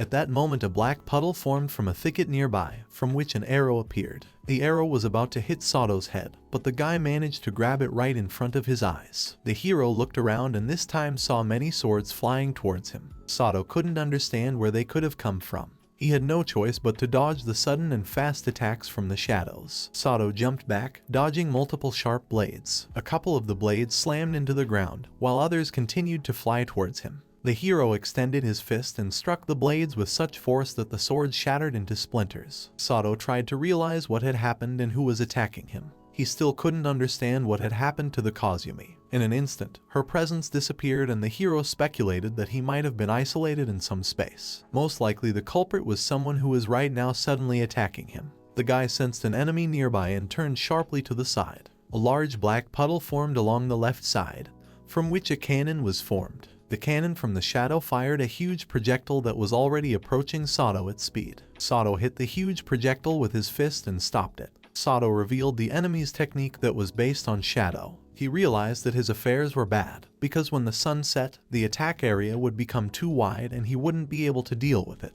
After the impact, the hero realized that this projectile kept its original shape, but he was going to smash it into pieces. Thanks to its incredible hardness, the projectile was intact. The hero decided that he would strengthen the outer barrier and focus on defense. No sooner had Sato moved to attack than another shadow appeared behind him. As he jumped, Sato turned back and noticed a huge dark scythe in front of him. Sato ducked to the ground to avoid the blow while blocking the weapon with his hand. The hero didn't realize that somehow he had managed to dodge. As he ducked to the ground, shadowy pillars began to form around him. One of the shadow puddles was right under his foot and began to encircle Sato's leg, holding him in place. Sato didn't expect such a sudden attack from underground. As the shadows continued to hold his leg, the shadow pillars toppled over on top of him. Despite his poor mobility, Sato ducked his body to the side and the guns flew past him. He still managed to twist out of the shadow trap and jump up. The two pillars collided with each other and shattered into pieces, and Sato landed back on the ground. Sato realized that this was the kind of attack that would kill an ordinary mage with a single blow. Instantly it flew out of his blind spot, so he needed to deal with it as quickly as possible.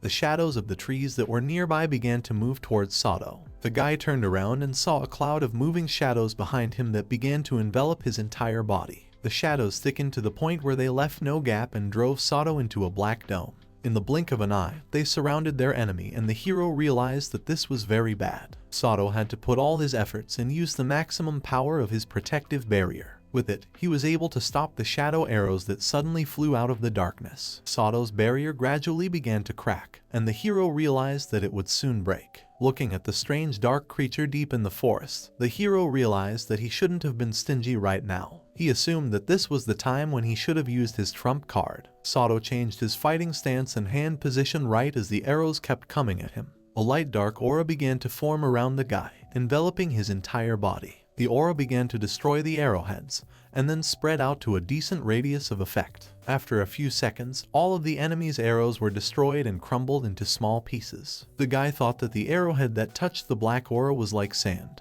He didn't understand what technique his enemy used. Here were arrowheads that were broken and intact. The ones that didn't crumble fell grouped together in a certain direction, and the guy thought that they were fired from one place. From time to time, attacks that couldn't be shattered like those projectiles fired by the Satsuki were released at him. The four pillars did not even succumb to foot strikes, and it was almost impossible to change the trajectory of the scythe. Remote magic weakened as the range increased because the spell is far away from the caster himself. To increase the power, it was necessary to shoot from directly instead of remotely, and shadow was necessary for this magic. The proof is that the attacks only came from the side of the forest. If the attack was so strong that it could not be destroyed, then the caster is hiding out there. Sato stared into the dark thicket of the forest, trying to see anything in it. He realized that it was very dangerous right now. If he rushed in, relying on strength alone, he would die from the shadows, so he needed to add a little trickery. The hero crouched low to the ground and prepared to jump.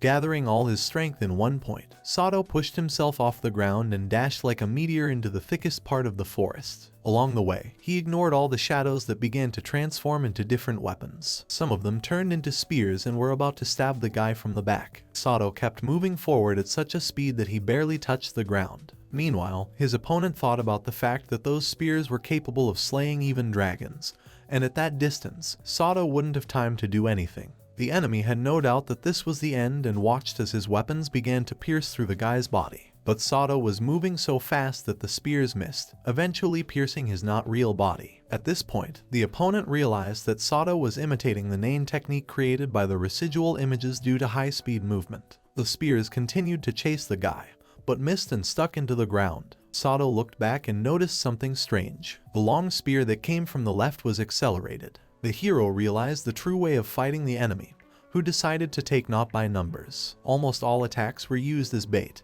and among them mixed one, the real one, to strike a decisive blow. The hero realized that his opponent was where the accelerated spear came from and flashed towards a tree with a black shadow. He reached out his hand towards the shadow and grabbed his opponent by his clothes. He exclaimed that he had found the wretch and hurled him to the ground. The enemy rolled over Sato's back and exclaimed that it was magnificent. A man in a black suit appeared in front of Sato that he bowed gallantly to him and clapped his hands together. He thought that Sato's nipple movements were simply superb. Sato took a closer look at his opponent and noticed that he looked exactly like the man in the black car. Undoubtedly, the same driver who brought them to this place was standing in front of him. The driver looked at his stopwatch and said it had only been 25 minutes and 47 seconds since the mission had started. He had no idea that he could be found in only 10 minutes. The driver smiled, thinking that Sato had a honed martial art in a hardened body. He grinned and said that he hadn't had this much fun in a long time. The man apologized and bowed. The driver introduced himself as Victor Wagner, which also belonged to the cat group.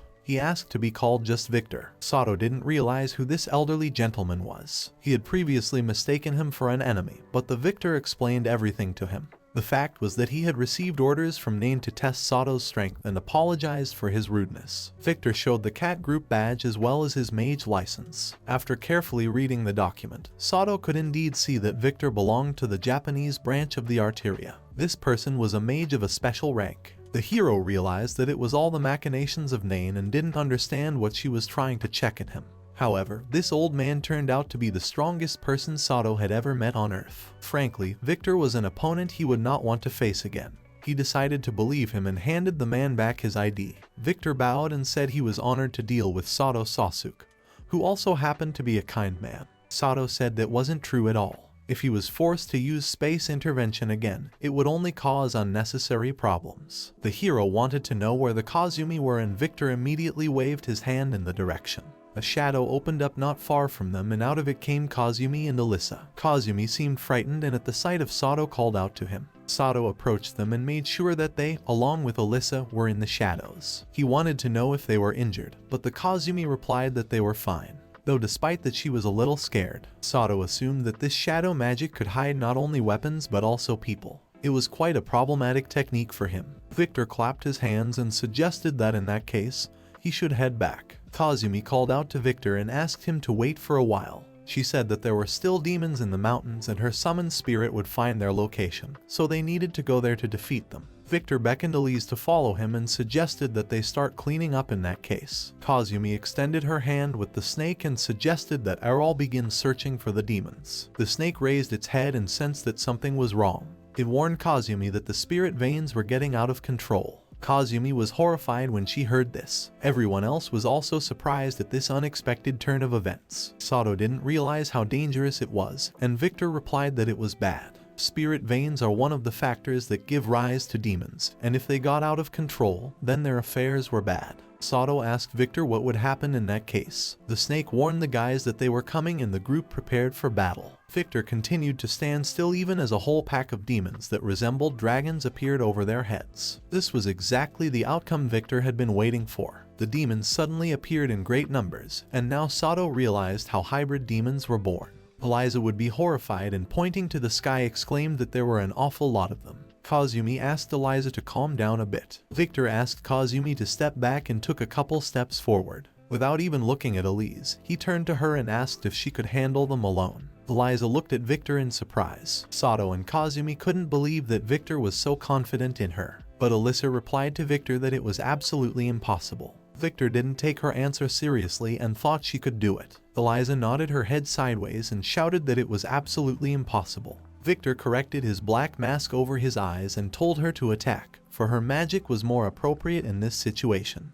Elise was so scared that tears were flowing from her eyes. Sato and Kazumi didn't realize what he was doing, for the girl was already scared. But Victor asked them not to worry about it, for cowardice was her simple and bad habit. Elise decided that she had no other choice and stopped crying. She slowly took off her black mask that hid half of her face. Unwilling to do so, the girl coldly glared at the pack of demons. One of the huge monsters flew straight at Elise, but the girl only took a couple steps towards it. No sooner had the hero gotten close enough to strike it than Elise opened her mouth and breathed in air. She ordered Sato to stay back, and at the same instant the monster's body exploded right in front of Sato's eyes. The hero stopped, not realizing how Elise had killed the demon. The girl opened her mouth wider and began to greedily absorb more air. It was as if the entire space around the group began to be sucked into Elise. Sato looked around and noticed strong gusts of wind in her direction. When Elise gained enough air, she closed her mouth with her cheeks filled. Elise ordered the demons to stand still and spat out all the stored energy in their direction.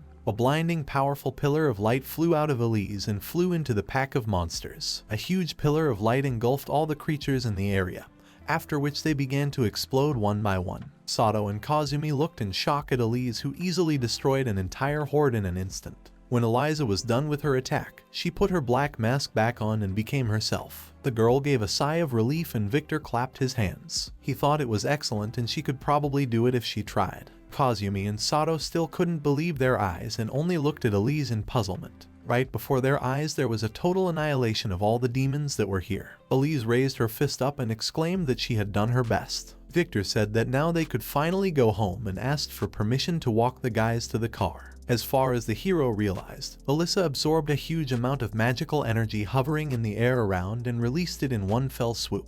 She used sound waves, or rather a miniature natural disaster. She was the youngest mage of the highest rank. Kazumi was as surprised as Sato and agreed that Elise was impressive. While they were chatting, Elise ran up to the guys and called out to them. She smiled at them and told them that they had done a good job. She also said that after work, the older employees treated the younger ones to drinks because that was the custom. This was what Nain had told her, but Sato replied that she had been indoctrinated with strange things. Sato accepted the drink from Elise but immediately spit it all back out. He exclaimed that it was hot, but Elise thought the hero liked it hot. Nain had told her that earlier, and Sato realized it was her again. Elise was sure that Sato would like it. Sato stroked the girl's head and said he would gratefully accept it. He thought smart kids were really different. Victor smiled and motioned for the gentleman to depart. On the way home, the girls slept in the back seat and Victor thanked the hero for their work today. Their group had been understaffed for the past few years, and 4 people were not enough to handle the job.